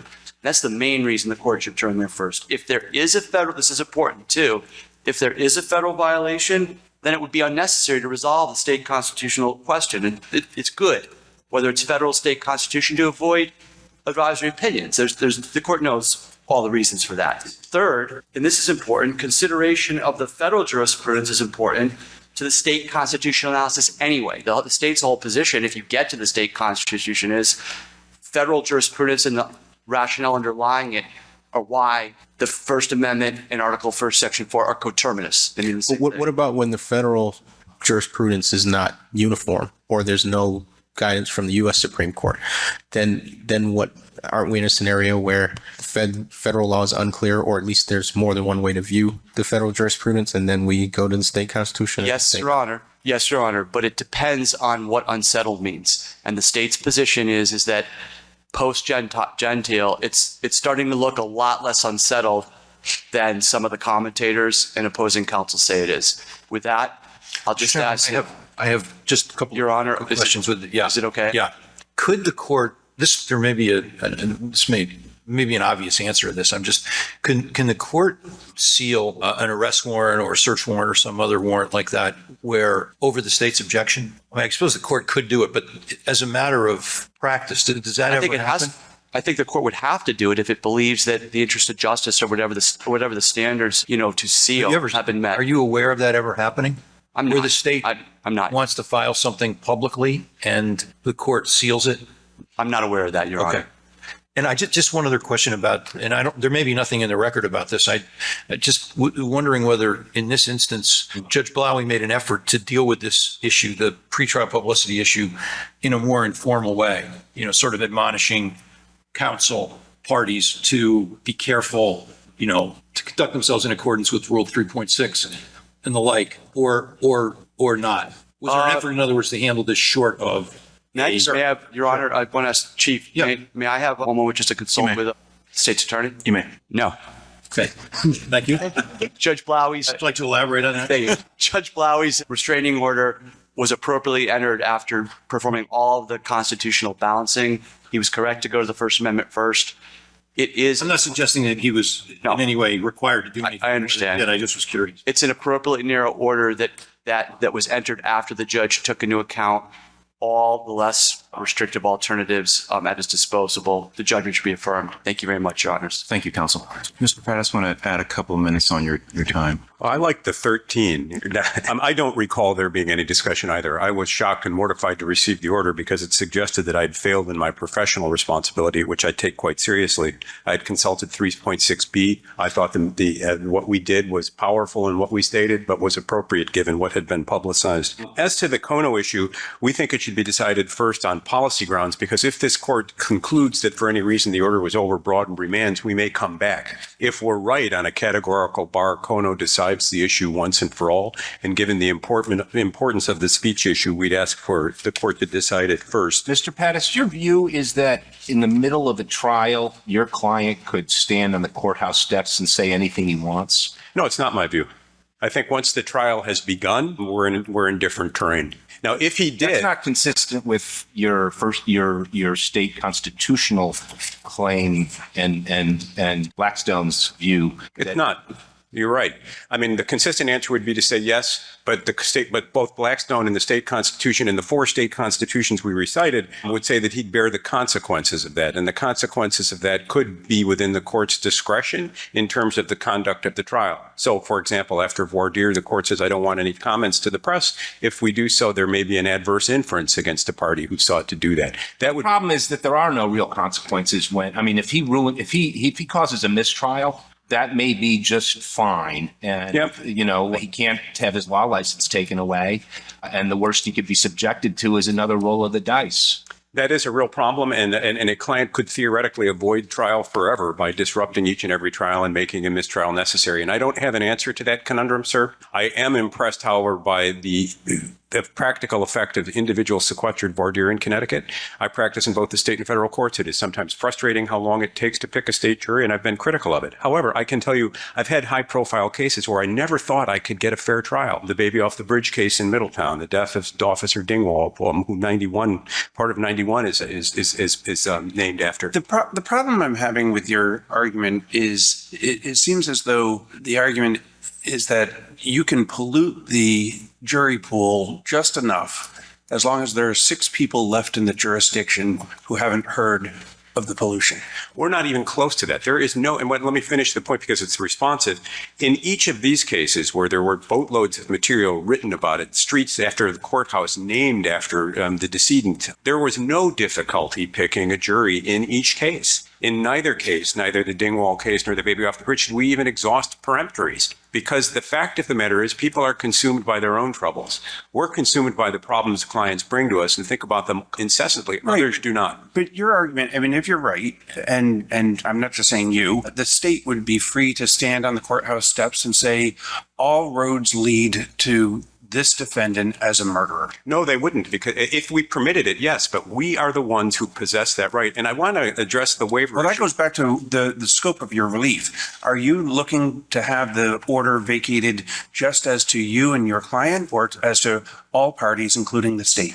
As to all parties. If a party believes, first, we don't think that there's anything other than a speculative showing in this case of potential pretrial harm. And you need to do more than wave the flag and say, we can assume it, we don't know it, but we'll be able to identify it when we see it. We recited some scholarly literature in our briefs. It's a book I only read after our opening brief was filed, and it was the John Bruschke and William Logus free press versus fair trials problem. They did a meta review of all the scholarly literature on fair trial problems and found that there is no fair trial problem. It's largely overstated. Significantly, the combination of individual sequestered voir dire, which is discretionary in many jurisdictions and will be given in a high-profile case, together with the delay between the charge and the time of trial, and with sequestration if a court decided to do it.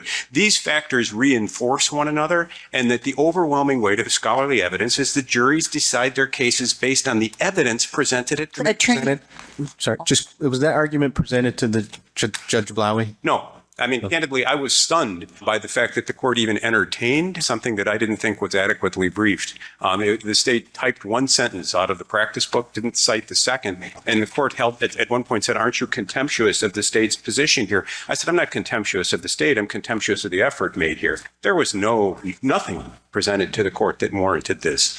But Attorney Pattis, to follow through on your point, citing to this book that says there's no impact on a fair trial with pretrial publicity, could you envision a scenario where you might be back before this court and say, that book I cited to, that was wrong, there was an unfair trial here? I have a great imagination, as you know. I tried cases against you. I've tried them before you, and I've appeared before you here. I can imagine such a scenario, but I can't necessarily imagine making that record. It would take what Justice McDonald hypothesized, going out in the middle of trial and saying and shouting from the courthouse steps, something like that. I think in that case, I would face professional consequences for that, and that's the sanction, that's the remedy. I want to jump ahead very quickly. The state misapplies both Gentile and Shepard in fundamental ways. I didn't finish earlier the analysis that I wanted to make of Shepard. The Ohio Supreme Court held that there was no abuse of discretion or no error at all in not granting the change of venue. The case then went to the federal courts on a habeas. The carnival-like atmosphere that the court referred to, the Supreme Court in Shepard, was the conduct of the trial itself. Reporters permitted in front of the bar of the court, reporters permitted to linger in the hallway between chambers and the court itself. That was the carnival. There was no pretrial publicity. Gentile does not support gag orders. Gentile is a disciplinary proceeding, and the court made clear that what made it comfortable in ruling was the fact that there was a detailed record with accusations, evidence, proof, counterproof, argument, briefs at multiple levels. That's not this case. The state in its argument talks about the requisite level of prejudice, and then it says, quote unquote, whatever that is. That's just not a cognizable First Amendment standard, and this court should not embrace speculation. Do you object to the order standing with over here? I know it's hard to figure out who's talking. The order standing with respect to the lawyers? I do. I think because I am bound by the rules of professional conduct. So what's the harm in having a court order hanging over your head if that's true? It chills me in the exercise of my speech, and it freezes speech. When my client is criticized, as he was, and I recited the appendix page. Why does it any more than Rule 3.6? Am I to gamble with my license and run the risk of litigation and appearing in front of you as a litigant, I have a right to speak on my client's behalf. The client has a right not to waive his Second Amendment right to a fair trial, but to balance his First Amendment right to speak against the prejudicial effect of remaining silent in the face of these damning allegations. If the trial court has a responsibility, it's to assure that the defendant's rights are honored, and at a minimum, there should be some inquiry if he understood what is at stake in exercising the balance in the way he did. Justice Gloria, you had asked a question about gag orders and their history in Connecticut. We looked in Connecticut and beyond, and in almost every case, the defense either requested or consented or remained silent in the presence of a gag order. This case, as near as we can tell, presents an issue of first impression on multiple levels. First, the scope of a gag order as to trial participants, but second, the naked embrace of 3.6b. as a tool of litigation strategy. And we take, and I'm unaware of a case that's taken the posture that we've taken in this case. As to the question about the polygraph exams and so forth, and the number of people who spoke, the state is able to recite its beliefs in its warrants. We've spoken and have a number of sources in the law enforcement community where that we didn't make up what we were told about a polygraph exam. And so the suggestion that somehow that was a professional misconduct on my part because I had no good faith basis to assert it is simply wrong. With respect to the character of the speech that Mr. Dulos wants to engage in, Justice Kennedy, writing for a 4 minority in Gentile, he was part of the 5-court majority reversing discipline, but as part of the minority, talked about speech being critical of prosecutorial discretion and charging decisions as classical political speech. Mr. Dulos has come out swinging from the day he retained my firm and wishes to desires to continue fighting back against the assumption that he is a murderer. I just want to understand your position. If this order is vacated, you're perfectly sanguine with the possibility of law enforcement officers leaking information to the press anonymously, as long as you can respond in public. Or in the yes, as long as if I think they've crossed a line, then I can make an assertion that my client's fair trial rights have been abridged. But in this case, we rely on 3.6b. We didn't create this tidal wave of publicity, and we'll be damned if we sit silent while it drowns us. In your view, it's that your option to determine whether the fair trial rights if the gag order is lifted? Well, we don't think that the trial court has no responsibility to assure the state's fair trial interest, but we think that the interest is different in a practical effect from the right that adheres or flows from the Bill of Rights. Mr. Dulos has both the First Amendment right to speak and he has a right to fair trial. When those rights appear to be in conflict, there's a balancing that has to go on. The trial court cannot paternalistically assert, I'm going to protect you from yourself to the defendant. Thank you. Thank you very much. We'll take a short recess and then we'll hear the matter Cargosian versus USV. The Honorable Supreme Court of the State of Connecticut now stands in recess.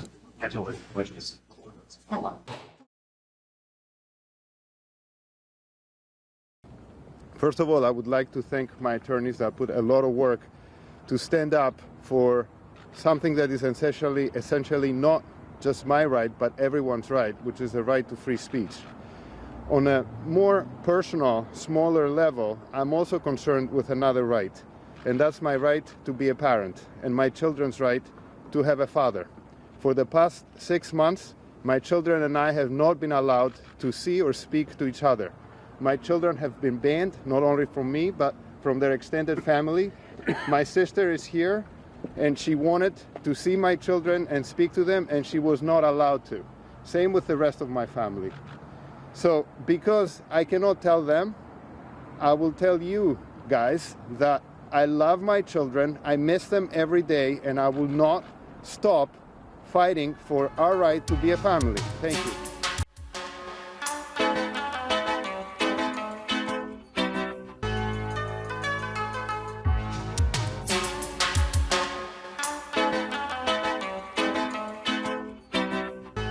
There is Fotis Dulos walking out of Troop G in Bridgeport right now.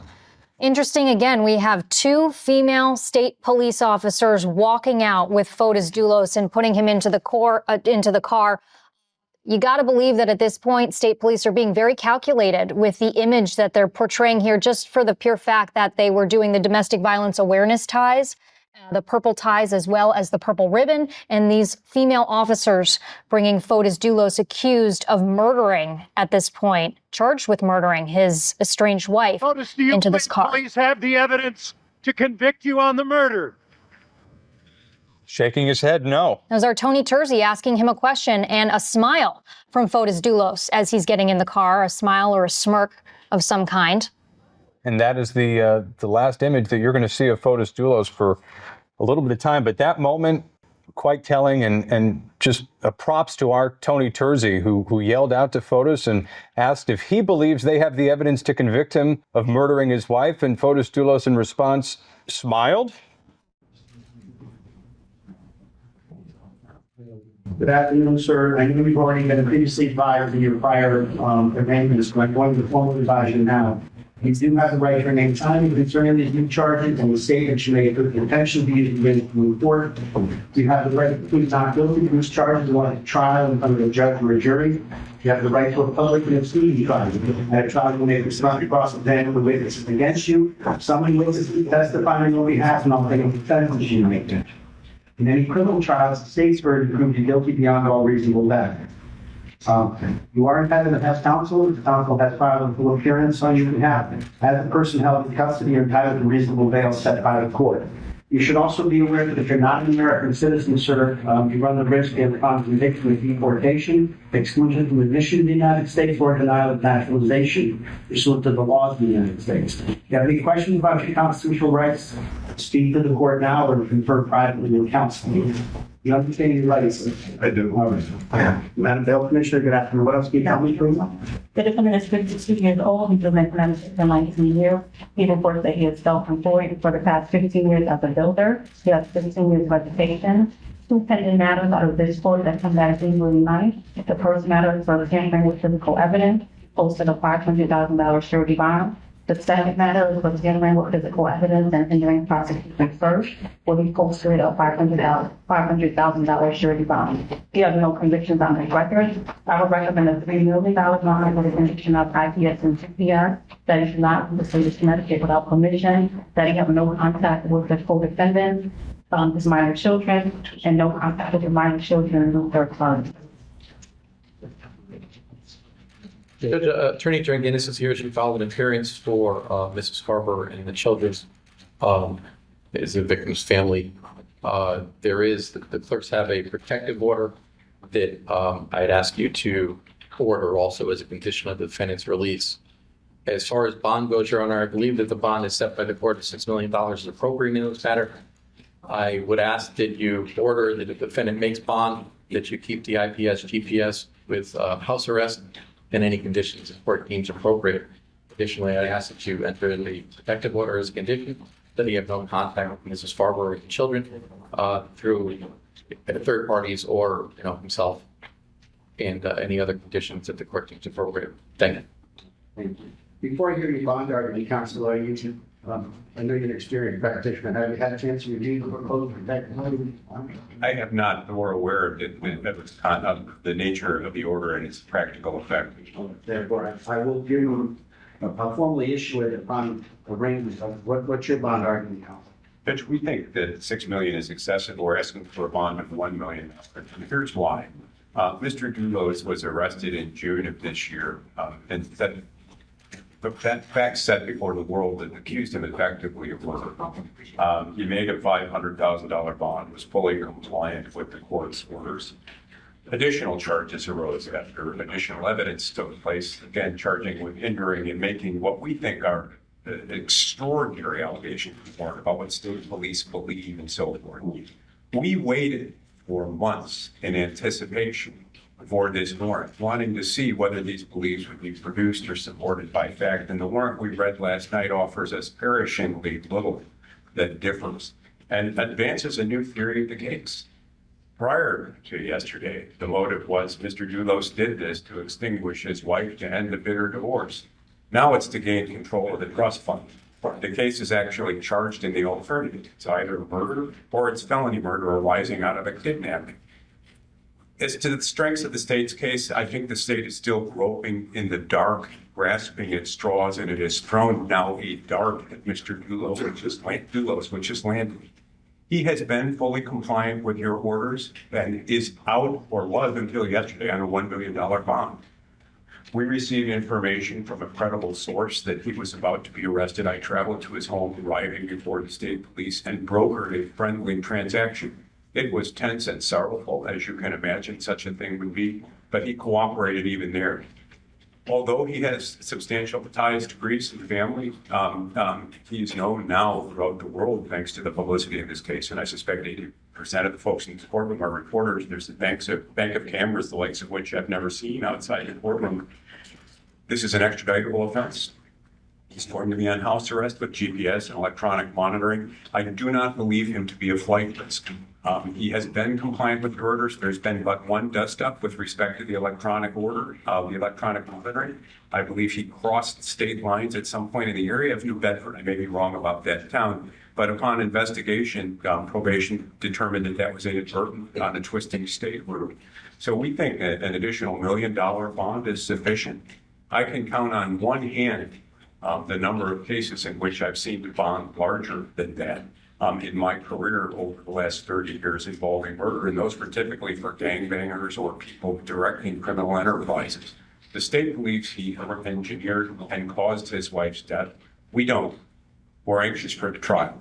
We're relieved by the allegations in the warrant. If that's all the state has, we're confident about trial. And Mr. Dulos has no interest in fighting. He has every interest in fighting this case and reclaiming his reputation.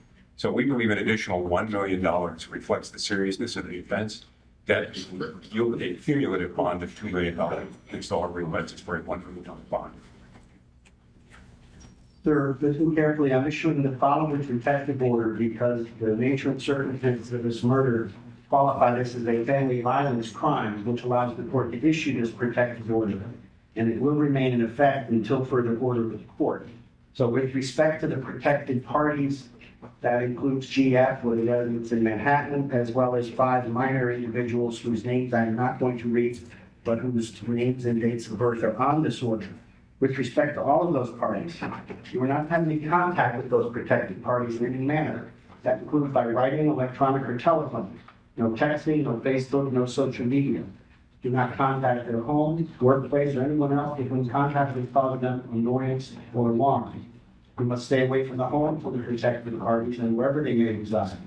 Do not assault, threaten, abuse, harass, follow, interfere with, or stalk the protected parties. You must not possess of any firearms or ammunition. So if you are in possession of any firearms or ammunition under the terms of this protective order, such items have to be surrendered or transferred to the Farmington or state police, as the case may be, while this order remains in effect. You must stay 100 yards away from the protected parties. So, do you understand all the different terms of the protective order? So, will you obey it? I will. Give a copy to the defendant. If you have any questions, please speak to your attorney or talk to family relations. Well, counsel, I'm well aware of your position as to the disappearance of Jennifer Farber Dulos, the mother of your client's 5 children. Your arguments as to his lack of involvement in Jennifer's disappearance have not changed since his first arrest for evidence tampering last summer. However, what has changed since then is the new charges of murder and kidnapping and related charges which bring him here today. In addition, the quantity of the evidence against the defendant and his exposure to incarceration, the event of the conviction have all gone up substantially.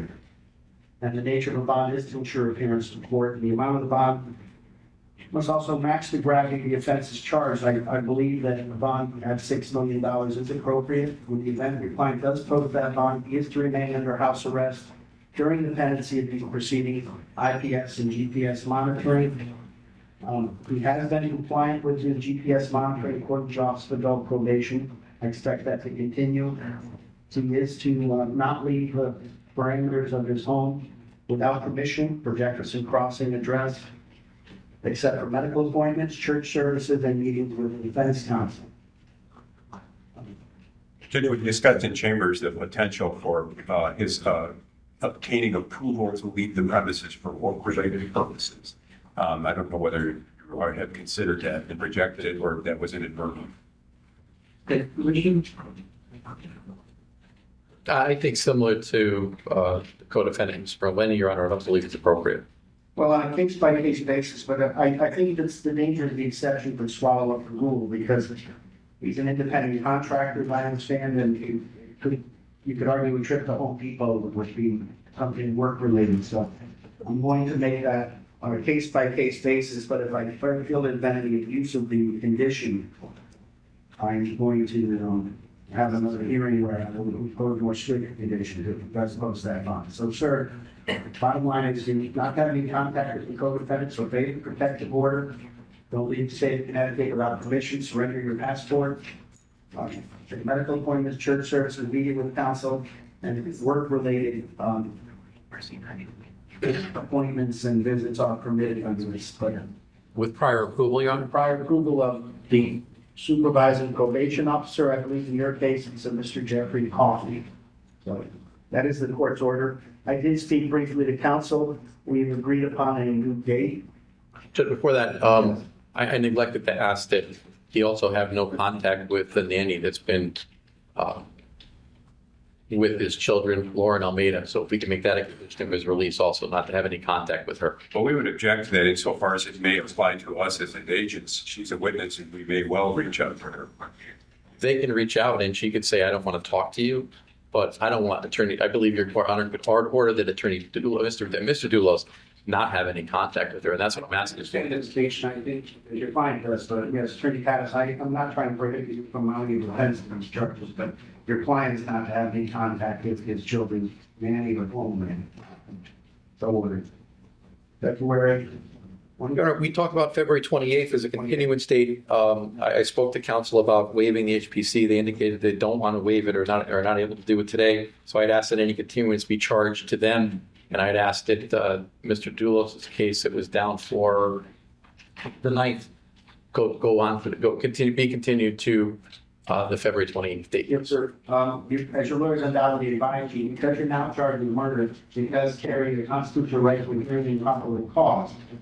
That has to be held within, I believe, 60 days of your arraignment, unless there is a request for a continuance which the charging is either party. I'm not requiring you to make that election today, but because of the charge, probable cause hearing must be held within the time frame. Is counsel, defense counsel asking for the continuance?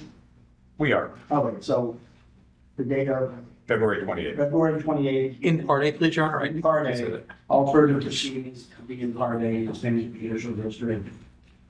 Okay, that is so we're. Thank you, Your Honor. Those are all the matters I have, Your Honor. Any further business to come before the court? No, sir. All right, this court will stand adjourned. All right. Despite our best efforts today, we were unable to get Mr. Fotis Dulos' bond posted. There were some unforeseen hiccups there. We expect to be able to overcome those tomorrow, and Mr. Dulos will be back here in the morning, and we intend to be here with him in order to have him post his bond. Okay, there won't be any court proceedings tomorrow as far as we're aware. It's simply for those purposes.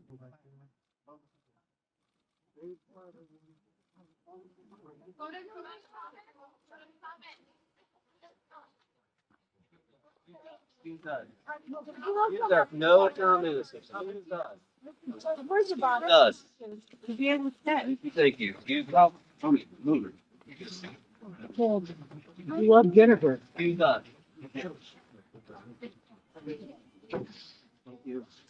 Norm Pattis, on behalf of Mr. Dulos, who is stating his freedom, sir. Yes. I did file a motion, Your Honor, but I thought first the counsel wanted to address the hearing clause. Yes, Judge, at the arraignment, we held in abeyance our decision on probable cause and have elected to waive that. Judge, and Mr. Dulos is prepared to be canvassed if the court has an inquiry, but I can tell you we've discussed the pros and cons, and I have his consent to make this waiver. Mr. Dulos, I'm sure you will explain this to you, but by law, pursuant to our state constitution and statute, you have a right to have a hearing of probable cause within 60 days of following the information. Now, your lawyer explained to you what that is? Yes. So you're giving up your right to have a hearing of probable cause, is that right? I do. Did anybody force you or threaten you to waive that right? No. So you're doing so voluntarily and of your own free will? Yes, sir. And you explained everything to your client? Yes, sir. And you're satisfied and you know what you was voluntarily? I am, sir. All right, stay on second. No, Your Honor. I need to ask you anything else? No, sir. Nothing from our perspective. All right, I'm inclined that the defendants knowingly, intelligently, and voluntarily waiving the vote to hearing probable cause and it's waived. Thank you, sir. If counsel wants to enter pleas or make any jury election or not at this time. The court would enter not guilty pleas as to the charge and ask for a jury trial. Okay, not guilty, please, no election. Now, Steve has a, Two matters, Your Honor. One, I brought it up. I didn't file a motion on it. I did bring it up to Attorney Pattis, and I don't believe he has an objection to it. But when he was arraigned, Mr. Dulos was arraigned, there were protective orders issued. I would ask the court to add Melissa Farber to that protective order that Mr. Dulos have no contact with her.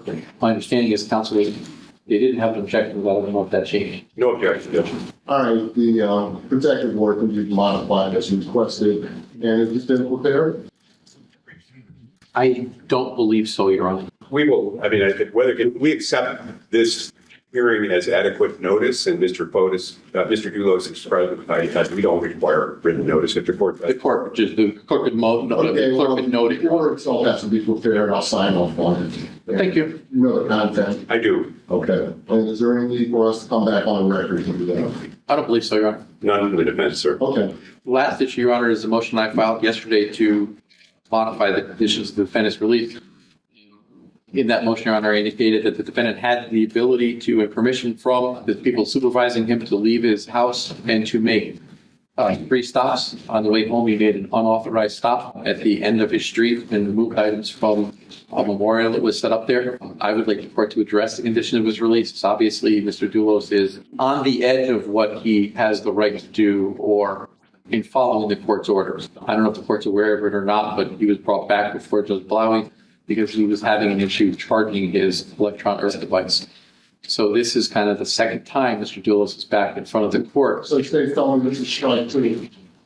Very good way to look at it, Your Honor. Yes. He has been given permission, Your Honor, to basically his house arrest, but he has permission to leave his house to visit his attorney, medical appointments, and religious services with permission. And Judge Blobby also added work as an additional with permission that he could leave out. I would like you to remove that work condition, Your Honor, or if you're going to leave it, to make it perfectly clear to Mr. Dulos what he can and can't do in pure black and white language that he could understand. So when he leaves here, he'll know that, hey, I shouldn't have made this stop. It shouldn't be that hard, but apparently it is. Yes, I'm giving the state copies. I'd ask that somebody get marked for identification, and I'd like to present it to you. And what you have in front of you are excerpts from a Facebook discussion portal known as Where is Jennifer Dulos Case Discussion. As of this morning, it had 5,903 views. Our contributors, 200 have been added this week. The photograph up top is what the supporters of Ms. Dulos regard as a memorial. It was placed at the foot of an area to which all members of the Jefferson Crossing housing the street have access to in a deeded right-of-way. But if you look at it, this is no ordinary memorial. If you look on page 3, you see a note by a woman who calls herself Andy Court, C-O-R-T-E. I went yesterday, that's my road.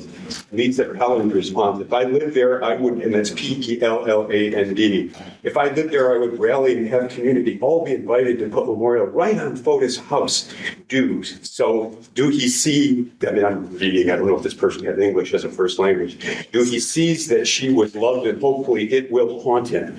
Tracy RDZ writes, and where MT is staying too, everyone should yell justice for Jennifer. The following thing, Denise Bateman Lawrence. I would love to see hundreds of people place flowers in front of his home. He can't remove them because he can't go far away from the house. Then another woman, Kinza Pula. That's a perfect response. Rosalie Mensch, M-E-N-S-C-H-E. Peace be with her and justice for her loved one. Sonia Landi Fabri, F-A-B-B-R-I. I would love watching from afar this memorial crawl like crazy. This is all very interesting, but why are you telling me this? This isn't a memorial to Jennifer. It's a means of taunting Mr. Dulos. Mr. Dulos is presumed innocent. He asserts his innocence in this court and is eager to go to trial, which is why we waived the hearing in probable cause. In recent weeks, a man has snuck into his way into his home under false pretenses, reported him, and is now trying to distribute those tapes. Mr. Dulos had permission to leave the home the day he did. He had permission for each stop that he made. That included work-related stops. That included a stop at Stop and Shop. He made those stops. When he got to the foot of the common area, he removed items that were there, put there for the purpose of taunting. Should he have done so? No. I'm asking that the conditions remain what they are and that he be told it's a zero-tolerance regime. Work-related things are necessary. He's a real estate developer, and the sale of one home will write a faltering financial ship for him. He's been in New Canaan to do maintenance. He's met with bankers. He's met with financiers. He's met with a number of people, all with the knowledge and consent of the Office of Adult Probation. The system hasn't failed to the degree that this is a violation. It's a technical violation, and I think a stern admonishment from the court would be sufficient to right this ship. Mr. Pattis, your client is apparently a man of means. He's made a $6 million bond. That's a very capable lawyer. Apparently has a business. If he doesn't like memorial that's been set up near his house, he can speak with others to help him deal with that. He'll do so. He has had strict requirements to follow. He messed up once. He messed up a second time. Third time, I'm going to raise a bond. Understood, sir. In fact, it might get doubled. We're not going to come back here again on this issue. What he did was stupid. Don't do it again. I'm going to modify the conditions of release so that the work condition is removed. He's going to have strict house arrest. I ask you to reconsider, Judge. I ask you to reconsider that. He's presumed innocence. The purpose of bond is to assure the safety of the community and that he will appear. He had not violated the direct order of probation. He stepped outside the bounds on this instance, and he had difficulties with his electronic monitoring device on one occasion. I'm unaware of any other person who's met a bond of $7 million. The public is protected. There have been news reports where people appear saying they don't feel safe in the community because he's been released. That's because he's been adjudged guilty without a trial. That's not what bond is for. I don't know what anybody else thinks. I know this person didn't say. I didn't say he wasn't. No, but by saying he can't attend to his business affairs, that becomes a penalty that compounds his difficulties. I'm begging you to read his business affairs himself. You said there was a report in the local paper that one local bank says that he can't make the utility payments on a property and has moved for a receiver of rents. He is on edge financially, and I'm asking you to give him the permission to right that ship while this case is pending trial. Please. Just so the record's clear, I indicated that in chambers, not the judge. And also apparently there's a report that same piece of property is mortgaged more than is worth of that property in New Canaan. So I don't know if he sells a piece of property, how he's going to get any money out of that. Just looking at the financials that I contribute to in the investigation. So this isn't a situation where, and I believe Your Honor is not indicating that he can't work, just that he can't leave his house. He could have meetings in his house. When can he leave the house? Maybe not being able to work. You can't leave the house. May he leave with permission of probation? No. I'd ask you to reconsider. No. If I reconsider, I might reconsider the raise bar. No, I'm not going to do that, man. So that's my order. I think just if counsel could wait until the protective order can be done and signed by Your Honor so we can get a copy of it. And we discussed February 28th as a continuance date. Since counsel waived his hearing clause, as soon as I receive, he right now has all of the information I have from the state police. They are completing their reports. My understanding is I'm supposed to get them during the first week or two of February. As soon as I get them, I will turn them over to counsel. And we can start moving forward. I don't know as I know I've got no reports and or evidence related to the murder warrant. Should be anxiously waiting to see those. Your Honor, no exceptions to the rest? No. Thank you. All right. Thank you, Judge. Thank you. Thank you, Your Honor. All right. It's a desperate race to save the life of the man accused of killing his wife. Paramedics work feverishly performing CPR on Fotis Dulos.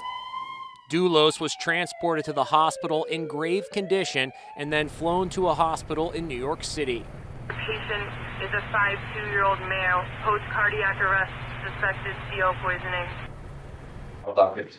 Norm Pattis on behalf of Kevin Smith on behalf of Mr. Dulos, Your Honor. Governor, we are here on a motion to revoke bond filed by Attorney McGuigan on behalf of the surety, Palmetto Surety. In speaking with counsel, Your Honor, I believe that motion is going to go off until such time as Mr. Dulos is medically able to return to Connecticut.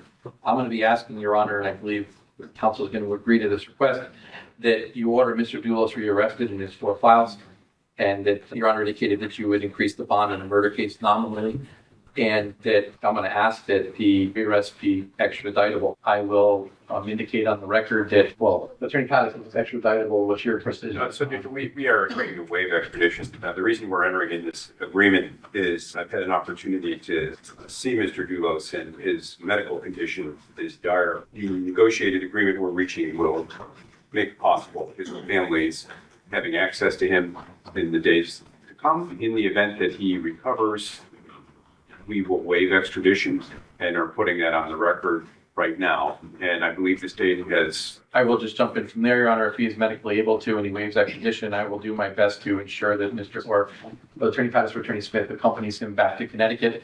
And I am not going to be arguing at that time that he's medically able and he shows back up here that he should have any other conditions of release other than he has today. I would just ask that at that time, I know that Attorney McWiggin is going to want to visit his motion so that any bonds that are posted are properly back through the position or the situation that is set up for or through the state. I take it that if Mr. Dulos is sufficiently recovered, he will return to Mr. Pattis, and with that, Mr. Pattis to make a motion to vacate the rearrest. I'm open to in that. Which I will oppose, Your Honor. Correct. That's what we're asking you to approve, sir. All right, now I also take it that the state of Connecticut is in contact with the New York authorities, that they will supervise or watch Mr. Dulos while he...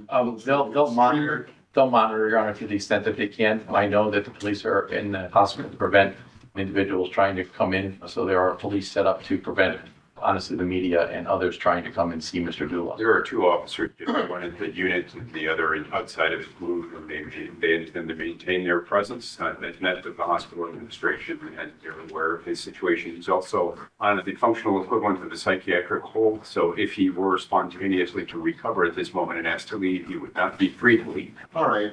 Anything else, gentlemen? Nothing from the defense, sir. No, Your Honor. Okay, accept your agreement. And I'm going to order the defendant rearrested on each of the files. And on the murder file, I'm going to raise the bond by $500,000.